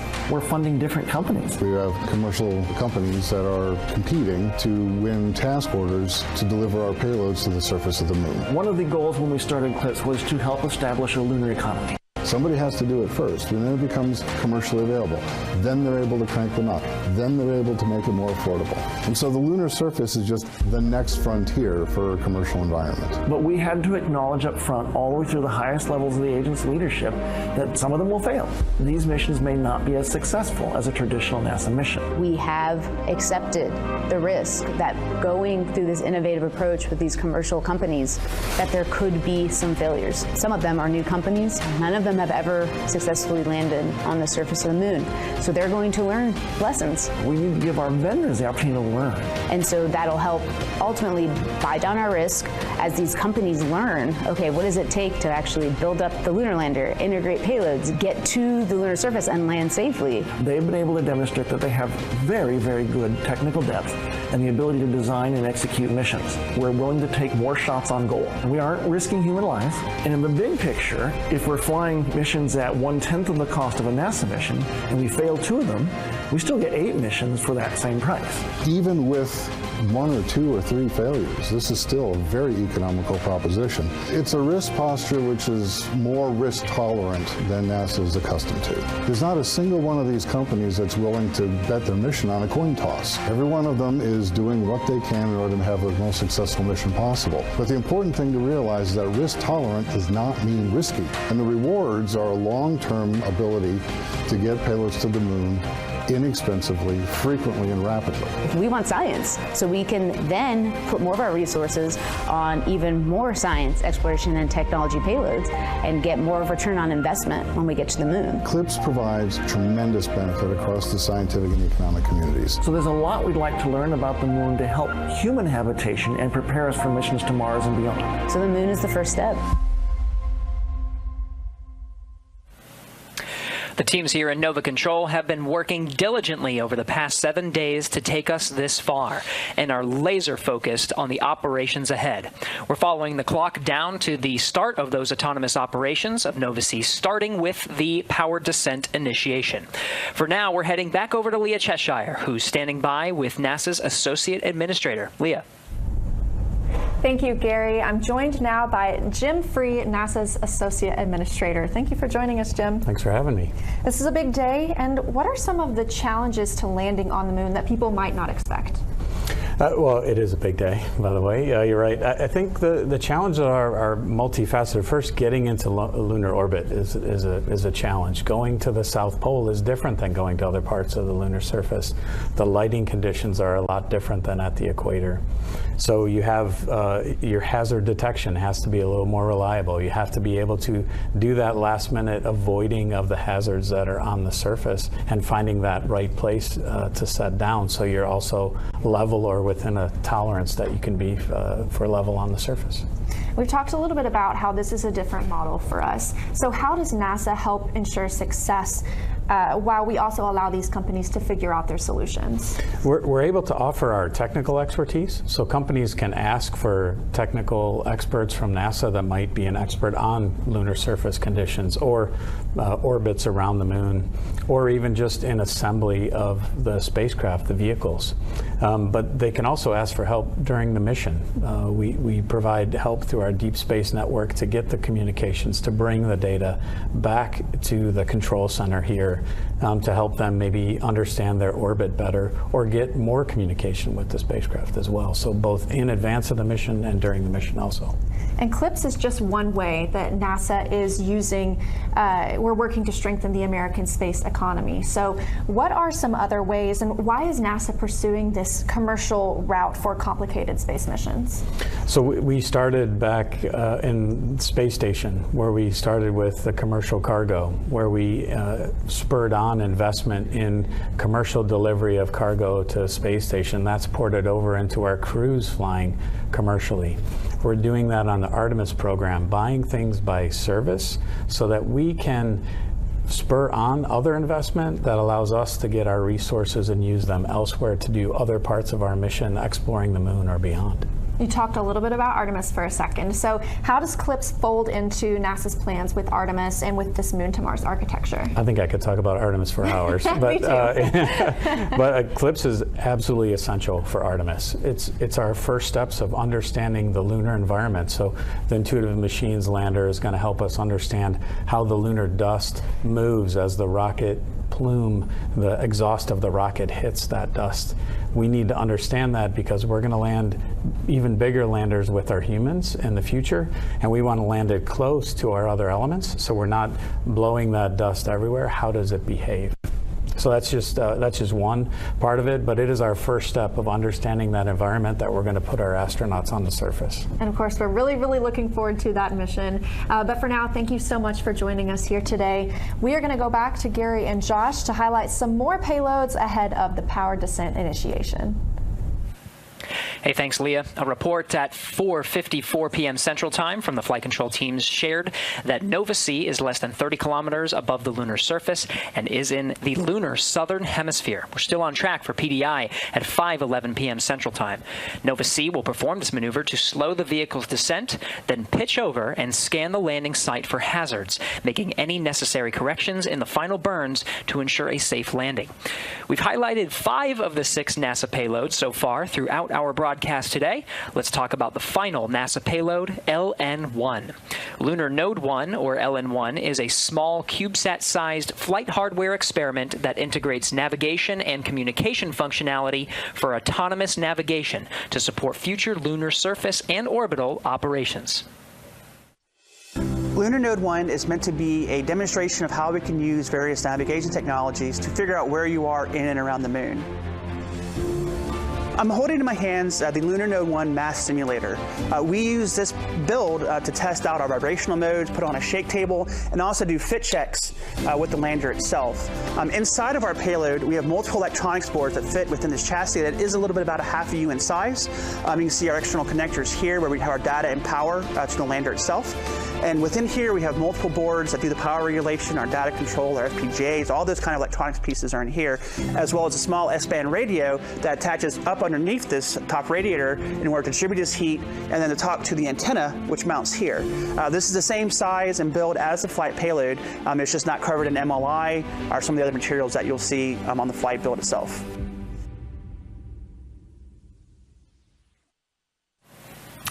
LN1 will test a lunar navigation concept of operations with the implementation of MAPS, or the Multi-Spacecraft Autonomous Positioning System.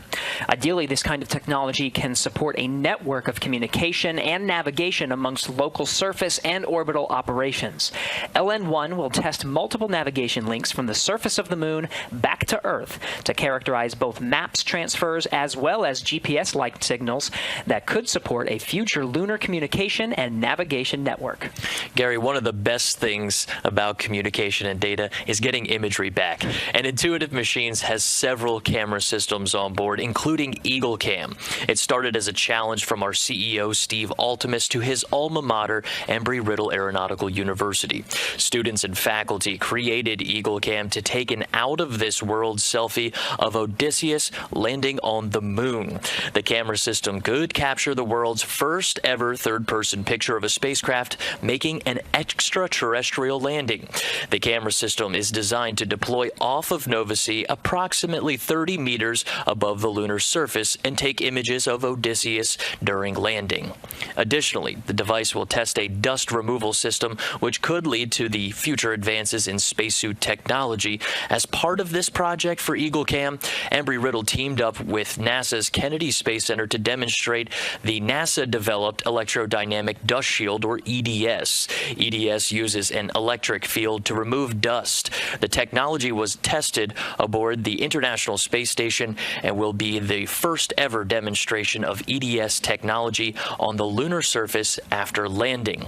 Intuitive Machines also had several cameras on the lander, including wide and narrow field of view cameras. They started the mission with incredible imagery as the SpaceX second stage deployed our Nova C lunar lander, capturing iconic images of the Earth after separation. It requires a lot of planning, work, and just a hint of luck. Payload integration managers programmed the lander's wide and narrow field view cameras to take 5 quick images every 5 minutes for 2 hours, starting 100 seconds after separating from SpaceX's second stage. Out of all of those images that were taken, we ended up with just 4 inspiring ones to show humanity's place in the universe. And right now, we're a little more than 10 minutes from powered descent initiation. Let's go to Leah Cheshire one last time for the final interview ahead of this critical maneuver. Leah.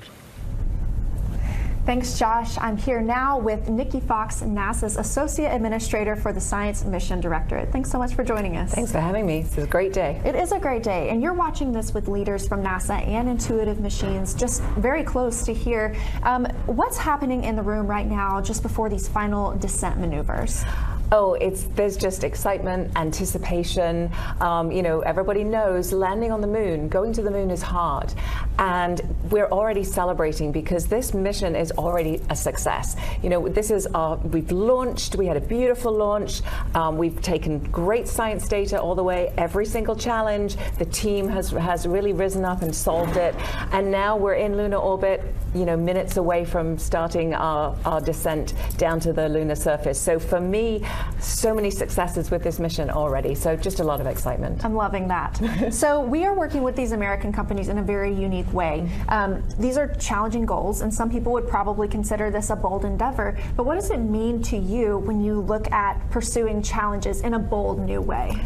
I mean, you're right. It is bold. It is a new way of doing science. It is a partnership with totally new companies who haven't done these things before, and we are partnering with them, and they are taking our science. It's a way for us to get more science and more technology to the moon quickly. So it's faster. It's very cost effective. It's very efficient.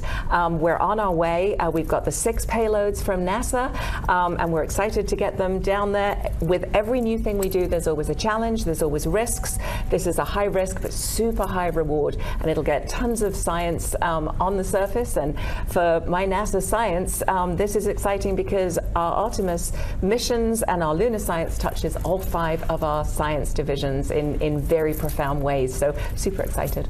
You said high reward, so I want to talk for a minute about the valuable scientific insight that we can get from the moon. What is that? What does it mean for NASA?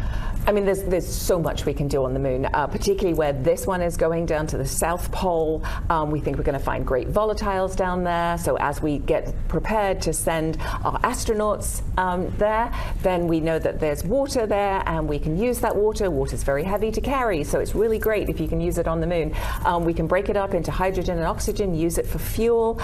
Really great for our sustainability, but also where they're going is one of the oldest regions of the moon, about 3.85 billion years old. So we can actually learn about what our solar system was like before life started. Life is very noisy. We're very, very noisy here on Earth. The moon is just like pristine, and so we can really do some amazing science. I look forward to learning more about it. So any final words before we wrap it up?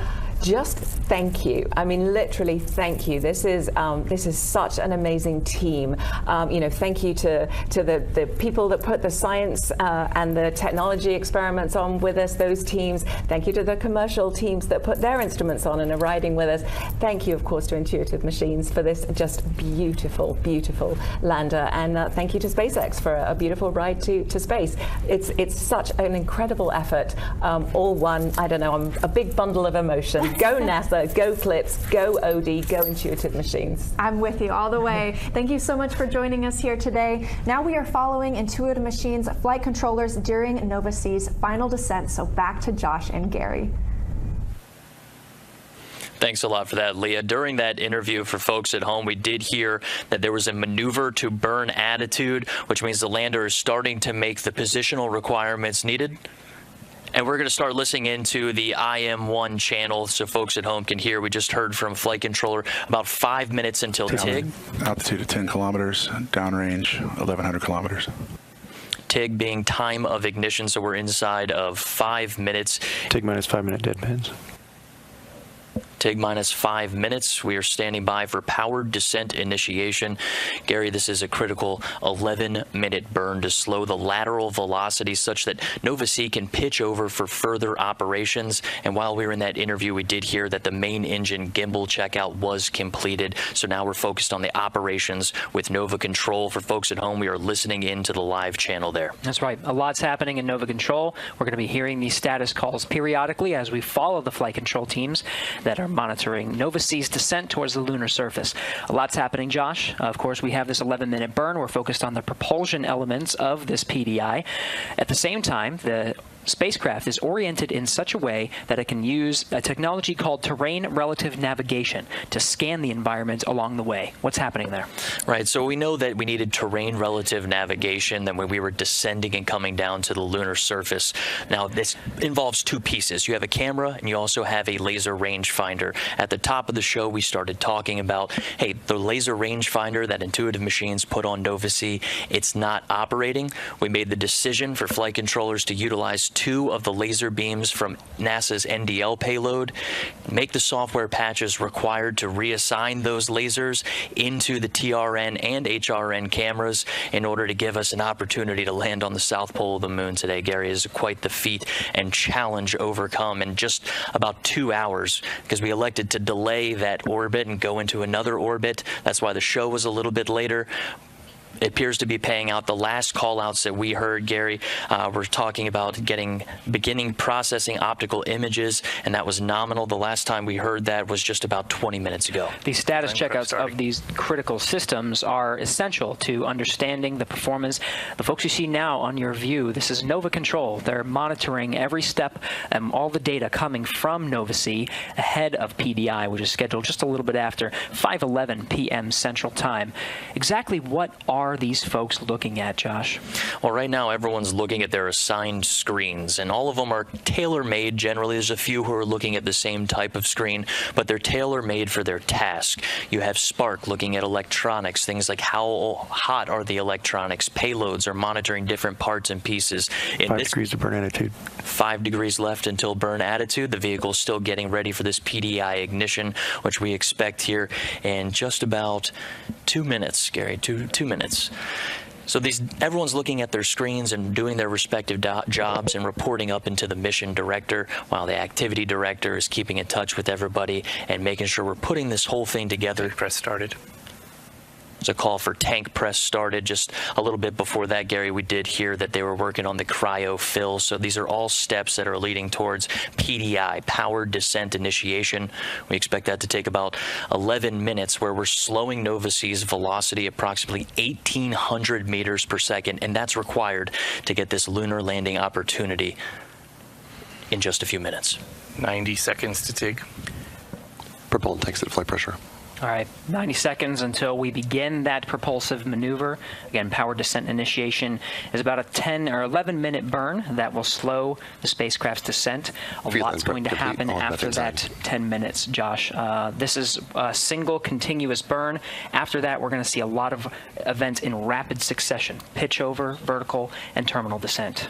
And we just heard another call out from the prop console saying that feed line prep is complete. What that means is Nova-C's propulsion system, that mixture of liquid methane and liquid oxygen, that feed line is prepped, getting ready to go into an injector to blend those two propellants, and the propellant and the oxidizer, and have ignition of PDI. We're tracking that in just under a minute, Gary. Converging on burn attitude. Lander is getting into the correct attitude required. Feed line prep complete, both sides. Another call for feed line prep complete for liquid methane and liquid oxygen in preparation for this PDI burn.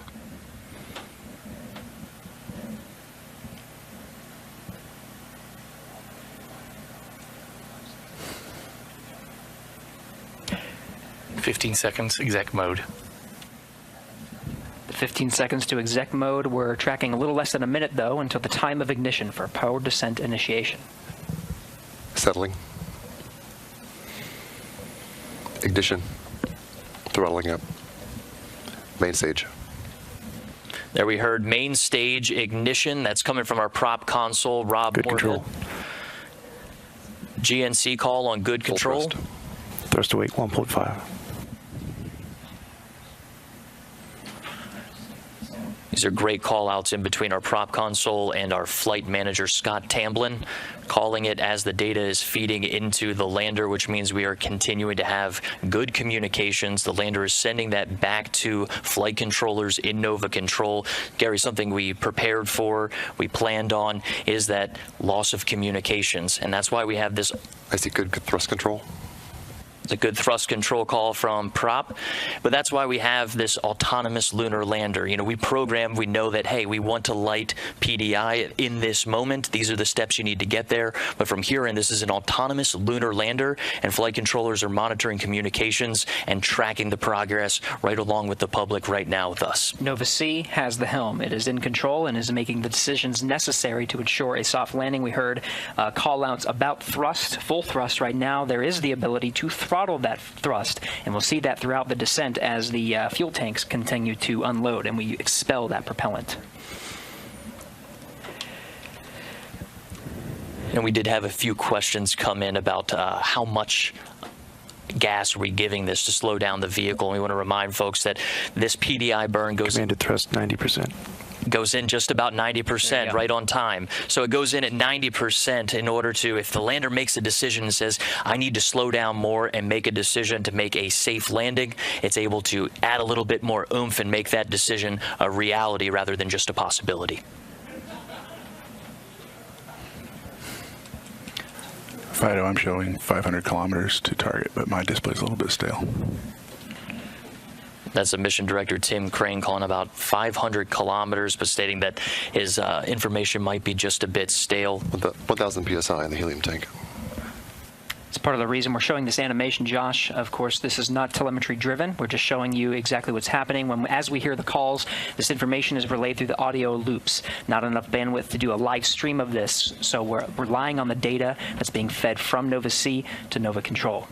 Yeah, that data is going into the flight controllers, and what you're seeing on your screen right now is just to give you an idea of the vehicle's attitude. You heard them talking about moving to a burn attitude. This is what we expect Nova C is doing right now. It is a simulation in the large screen just to give you an idea of what's happening over these critical approximate 10, 11 minutes of PDI, powered descent initiation, trying to slow Nova C down, bring that acceleration down to about 1,800 meters per second. And there's some follow-on steps after that, Gary. It involves pitching over the lander using that gimbaled engine. We heard the maneuver to burn attitude followed by main engine gimbal checkout. So they'll use that gimbal to pitch the lander over and start a vertical descent.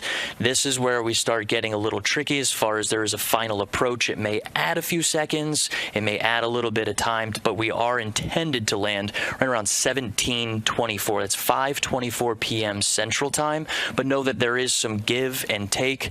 We're also expecting, plan for, and train for a little bit of loss of communication during this process. That's right. And that communication is absolutely important.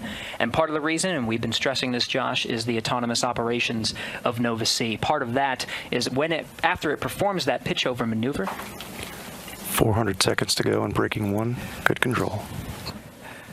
Fido, I see TRN depause processing. In flight. All right, that was the call that we were waiting for. That was our major problem we've been working on in this dynamic situation, is getting those images processed from the HRN camera, TRN camera, which in this case, a dynamic situation, we had to improvise a little bit, reach into those 2 laser beams from NDL, figure out a patch while we were in lunar orbit, just about 2 hours, and it sounds like we are getting good readings from those images. Absolutely remarkable feat. We also happened here, I think it was 400 seconds remaining. That was coming from Fido and Flight Dynamics. Sean Stewart working the console this evening. This is excellent calls to hear. Hazard relative navigation is going to be used after the pitch over maneuver. This allows Nova C to make some decisions and scan the landing site underneath it and make decisions in an area that calculates the terrain to make sure that it's landing in a safe landing zone. Right, so we finish up PDI, pitch over, and we have to use that hazard relative navigation, a critical tool in order to land on the moon, to make those decisions, right? There's no human eyes, human elements deciding, okay, I see the hazard, I need to steer this way, or maybe press the gas, press the brakes. This all happens autonomously, and this is a huge requirement and a great call out to hear about the HRN camera system and processing those images. Right now, I am tracking 5:16 p.m. We expect PDI to go until about 5:21, 5:22. 300 seconds and braking 1. Or about 300 seconds to approximate those numbers. Very precise.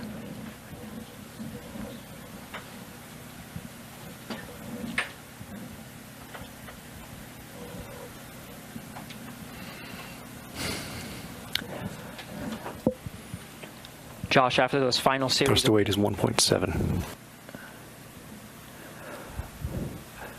Following along, after those critical maneuvers... Commanded thrust still 90%.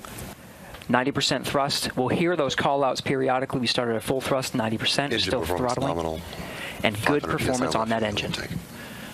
That's a great call out. Two things there. Nominal performance on this engine as well as the helium tank. So what we haven't mentioned so far in the show is that the helium tank pressurizes that liquid methane and liquid oxygen tank. But in addition, it's also used for reaction control system. Those are the small spurts that you see at the top of the lander in the animation that control the vehicle's attitude. So for things like landing on the moon, you really want to land at the right attitude. That way your antennas are facing back, direct line of sight to Earth, and you can get that ultimate confirmation once you do suspect that you have landed on the moon. The antenna alignment is an important element of landing on the moon, Josh. We're expecting the high-gain antennas to be pointed towards Earth to confirm, but there may be a delay. We are expecting some sort of delay. I had talking to the mission directors about how quickly we could receive a positive confirmation after this landing process is through, and there was some dispute over how long. The earliest was just about 15 seconds after we see timing of when the event is supposed to happen. So right now we're tracking about 5:24 p.m. Central Standard Time. So maybe anywhere from 15 seconds after that, maybe a few minutes, 2 to 3 minutes while we work to acquire that signal. Because as you mentioned, the lander is going to a general area. 9 kilometers altitude. 9 kilometers altitude call from Tim Crane. The lander is going into a general area that we say, this is the general area we want you to fly to. It's using that hazard relative navigation to make better decisions about this is an area with the least amount of slope. This is an area that's free of boulders and other obstacles. So it's making autonomous decisions about where to go. 3 minutes to go, breaking 1. 3 minutes call. Just to wrap that up, when the lander is making those decisions, Gary, it's also very difficult to track. We've been very fortunate thus far tracking communications to this point. To wrap that up, Josh, 3 minutes, that brings us to just shy of 5:22 p.m. Central Time. We should hear that the power descent and initiation burn is complete. Then we'll begin the next series of maneuvers to get us towards vertical and terminal descent. It starts with the pitch over. And just looking at our notes here, we did go into this burn expecting pitch over at 5:21 and 57 seconds. So good call out on the timing of that maneuver. It's important to remember PDI starts an engine burn that does not stop until landing. So this is a throttleable liquid methane, liquid oxygen engine. We lit the engine at PDI, and while we are changing into a pitch over, vertical descent, and terminal descent and then landing, that is a throttle down to the lunar surface. And when we do get out of PDI, if we hear that call of PDI complete, good burn, everything after that is going to happen in very quick succession, Gary. The time it takes to go from pitch over to landing, or what we estimate landing to be, just looking at maybe 90 seconds is what we expect nominally. 3 minutes to touchdown. There is some wiggle room. 3 minutes to touchdown call from the mission director. For an on-time landing, that sets us a little after 5:23 p.m. Central Time. Right, our notes going into this burn, 5:23 and 25 seconds. The autonomous operations, Josh, sets this to a clock. This is exactly what we got relayed before the start of our coverage processing. today. We're right on track. DPAS, terrain relative navigation measurements. Excellent call out. That solution that flight controllers were working so hard on to make sure HRN was working, pulling on extra resources that weren't originally planned for from those 2 laser beams from NDL. It appears and sounds like that solution is working, and the people working to patch that software were certainly under pressure. The clock was ticking as we went into that extra lunar orbit. It wasn't a situation where we could just sit in lunar orbit and try to solve our problems indefinitely, and it's sounding good so far on the call-outs. 2 minutes remaining till touchdown. 2 minutes to touchdown. That required a patch to be designed on the ground and uplinked to Nova C to confirm that those laser sensors on NASA's navigation Doppler lidar could be routed to the terrain relative navigation and hazard relative navigation. That call out is fantastic. Fighter, do you have an altitude reading?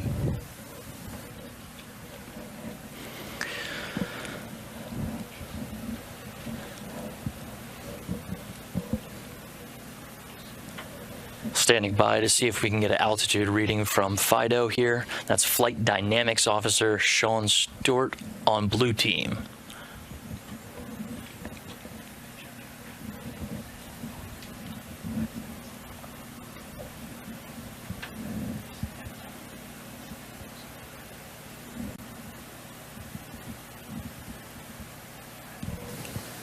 confirm that looked like a pitch over gimbal. Let's do it. Sounds like we have some data that confirms pitch over. This starts the HDA process. That's hazard detection avoidance. Throughout this show, you've heard Gary and I talking about the problem that was attempted to be solved in lunar orbit, making the decision to not only postpone the show. NDL indicates altitude of 1,000 meters. 1,000 meters call out from NDL. That is coming from flight management.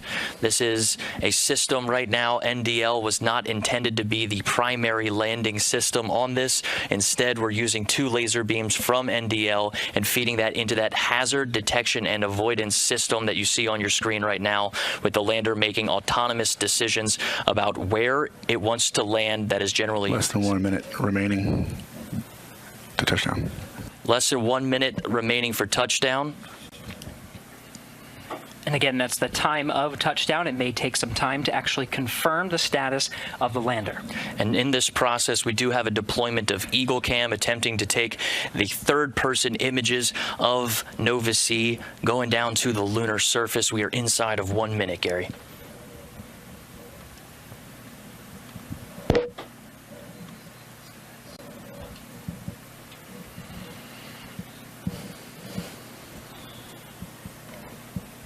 Yes, we're well on the blowdown.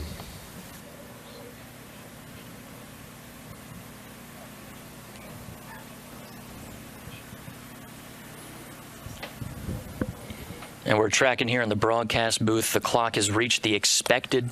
May take a minute for comms to reestablish. Stand by. There it is, mission director beating us to it. We've reached the expected time of landing, but now is the process of waiting for comms, and we are in standby mode, as you heard it from the mission director, Dr. Tim Crane.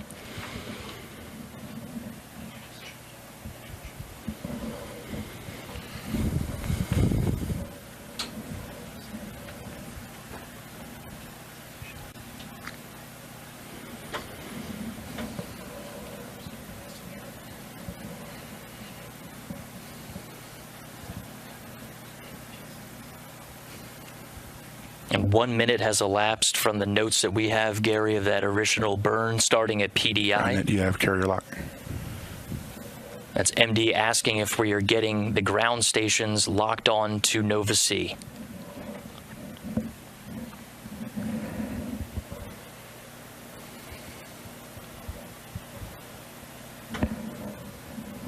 That carrier lock call, Gary, we expect that to come from GroundNet or COM, that conversation possibly not happening on our public channel that we have access to. We're just standing by to hear that come through the channels as we approach almost 2 minutes since we estimated the landing time. We did get a few call outs on the side, folks coming into the room saying there was about a 2-minute forgiveness in our timetables. We are checking our antenna reception. Checking antenna reception.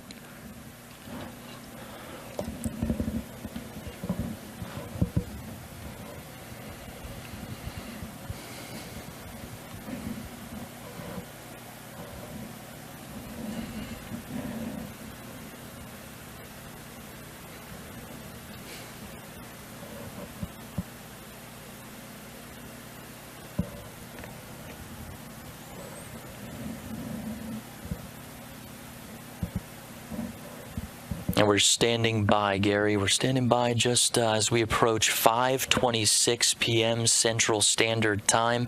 Given those mission directors' notes of the flexibility between what we were tracking, what we were given was just about 5:24. All stations, this is MD. Please look back through your logs and confirm the last information you had, and we'll determine this is a comm outage. And that's the mission director, Gary. These are our notes here of what we believed. We talked about the comm outages with the lander making autonomous decisions. This is the process of going through the last bit of data that came into Nova Control and working to verify, okay, this is the last bit of data. Where was the lander possibly going? How do we look for it and establish those communications? Nova C uses 4 antennas placed at the top of the lander that are designed to capture these communications. But we did expect this. We talked about it, that this is a communications challenge in and of itself, and right now we're standing by to hear that communications call out. We're just a little more than 3 minutes from the time of the when the clock reads 0 for Nova C landing on the moon.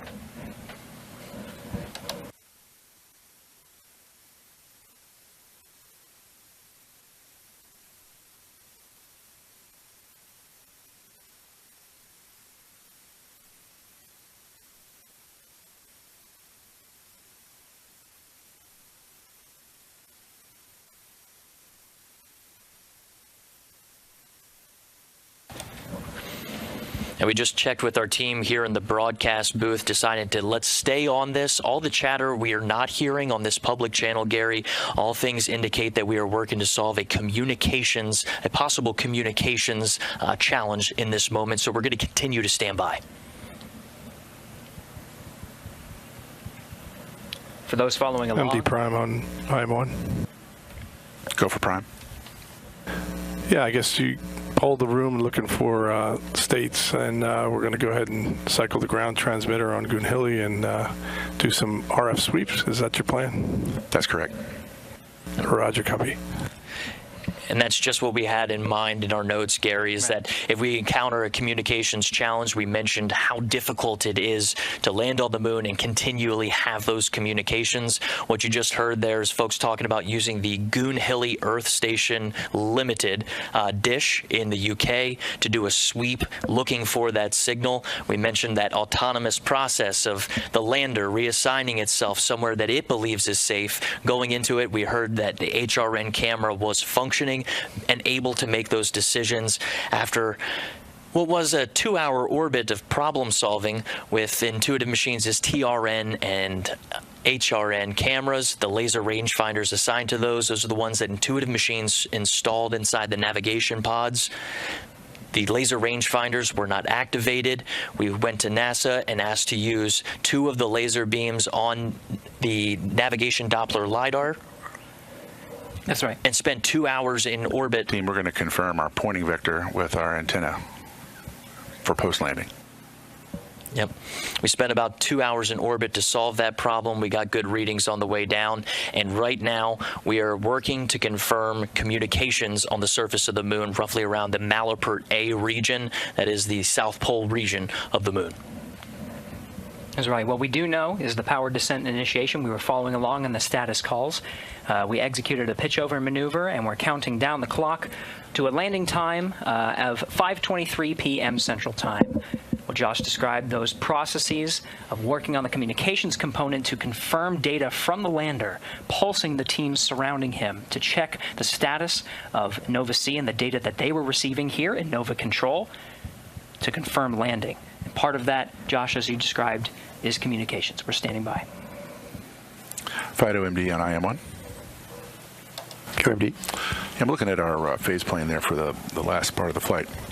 Looks like we had excellent pitch and yaw control throughout, but I did see a little bit of a roll excursion. Could it be that we landed off angle and roll in the final phase?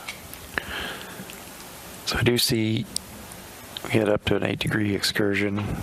We're about to begin the roll maneuver, which is about terminal phase. The terminal phase, which is a large roll maneuver to get to landing attitude. That's the last data point I have. But up until that point, we were really solid. Right. So terminal phase begins at 30 meters. Or post HDA. Post HDA. Post HDA. 400 meters. Very good.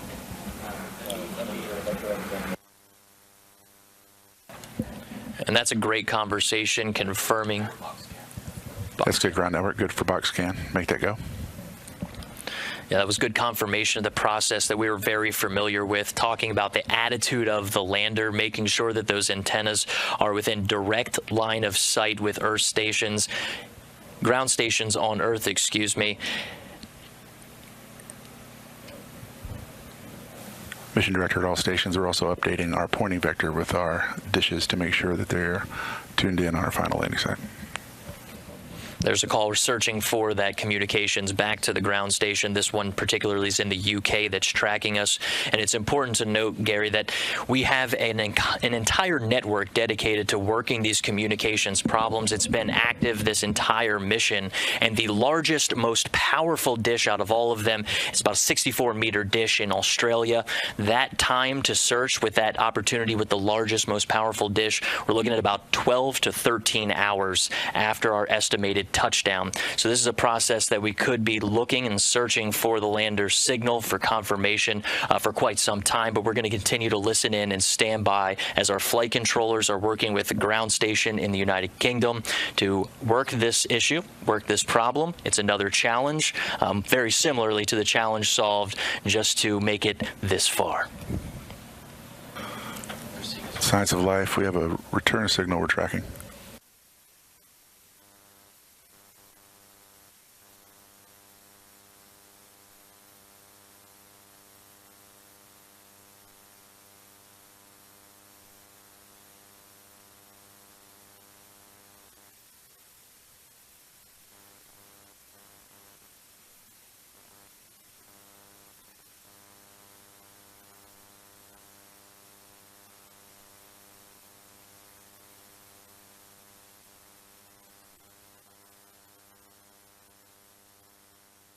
We have an onboard fault detection system for our communications that after 15 minutes with lack of communication will power cycle the radios, and then after that for another 15 minutes it will then switch antenna pairs. So we have some time here to evaluate. We do have signal that we're tracking, so we'll see what happens. There's a great call out about the autonomous systems installed on our Nova C-class lunar lander named Odysseus. The process he's mentioning, Gary, is very similar to the one that we were preparing ourselves for at AOS, to where the lander has systems in place to recycle its antennas, to switch antenna pairs, and that was very similar to what we thought we were going to need to do after acquisition of signal. When we separated from the second stage of the launch vehicle, if we made it to a certain point, the lander was autonomously programmed to start taking matters into its own hands, and that was the information that our mission director, Dr. We're not dead yet. We're also not dead yet.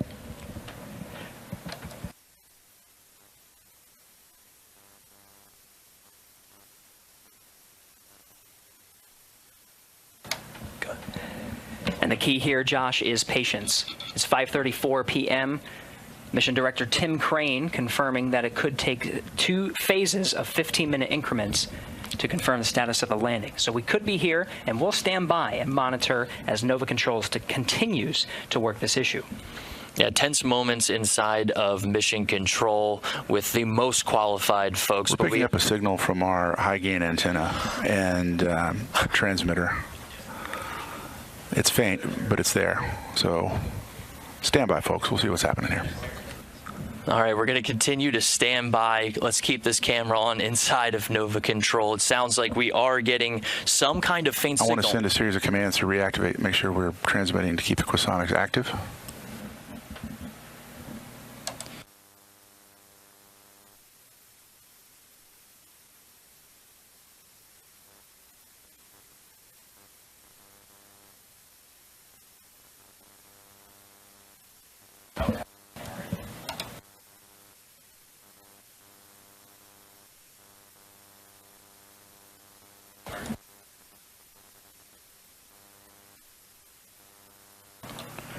We're still standing by. The last call from Mission Director Dr. Tim Crane was that we were getting a faint signal from Odysseus's high-gain antenna.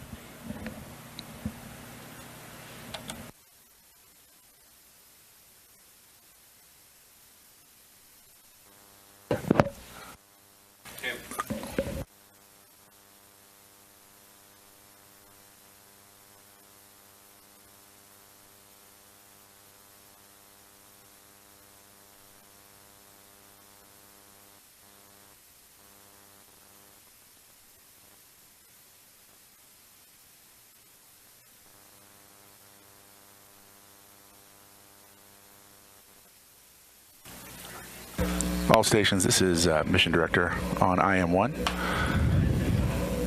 We're evaluating how we can refine that signal and dial in the pointing for our dishes.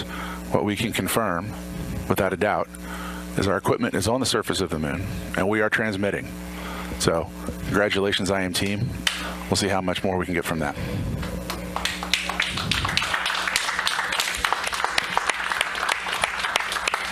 An excellent call from our mission director, Dr. Tim Crane. IM1. And over to our Prime. CEO, Steve Altemus. Yeah, if I could just pass on a few words to the entire team in Intuitive Machines at Superbab and here in the Mission Control.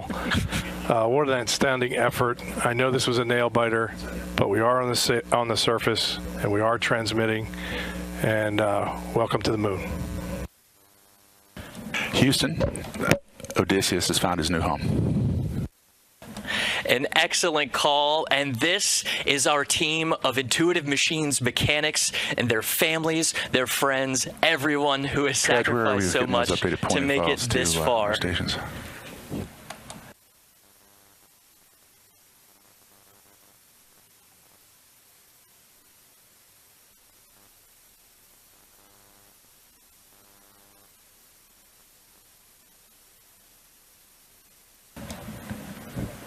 How about that call, Gary? That was something else, a faint signal. Now it's time to work on refining that signal. But Dr. Tim Crane, our mission director today, making the call. Odysseus has a new home. It shows the disciplines of the flight controllers in Nova Control. They waited until there was absolute confirmation that there was a signal, and then that was when they took the moment to celebrate. We saw that it wasn't just the individuals in Nova Control that contributed to the mission. The contributions to enable the success of Nova C's landing on the moon stretches far and wide. We showed, of course, some of the folks watching there, but really it extends even farther than this. A wonderful and truly amazing moment to celebrate. The U.S. has landed on the moon once again.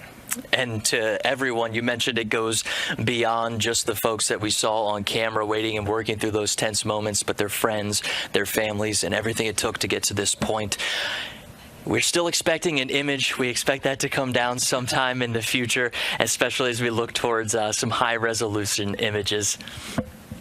Let's go ahead and it sounds like we do have a message we'd like to cut to. Can we have that message special for our folks, our employees, and folks watching at home? Hey, that's right. With Nova C landing at Malapert A, congratulations, like you said, Josh, are flooding into the teams that made this happen. Really sets a tone for the American leadership and the future of a strong lunar economy. So here's NASA Administrator Bill Nelson.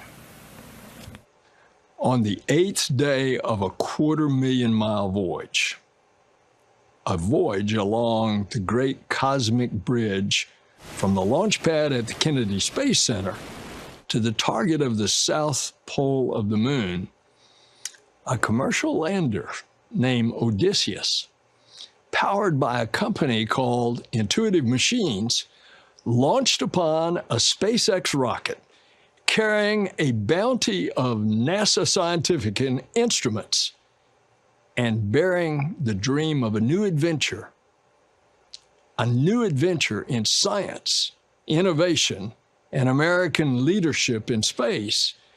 Well, all of that aced the landing of a lifetime. Today, for the first time in more than a half century, the U.S. has returned to the moon. Today, for the first time in the history of humanity, a commercial company, an American company, launched and led the voyage up there. And today is a day that shows the power and promise of NASA's commercial partnerships. Congratulations to everyone involved in this great and daring quest at Intuitive Machines, SpaceX, and right here at NASA. What a triumph! Odysseus has taken the moon. This feat is a giant leap forward for all of humanity. Stay tuned. All right, thank you, Administrator Nelson. Again, Nova C in the United States has landed on the moon at 5:23 p.m. Central Time today, February 22nd, 2024. Congratulations to Intuitive Machines on the successful landing. Science and data gathering is already underway and will continue for roughly 7 days on the lunar surface, activating payloads and gathering important scientific data to help ensure future successes in Artemis missions. For more about NASA's CLIPS initiative, visit nasa.gov/CLIPS. Gary, it's been quite a journey for all of us at Intuitive Machines. Thanks to NASA for the continued support to enable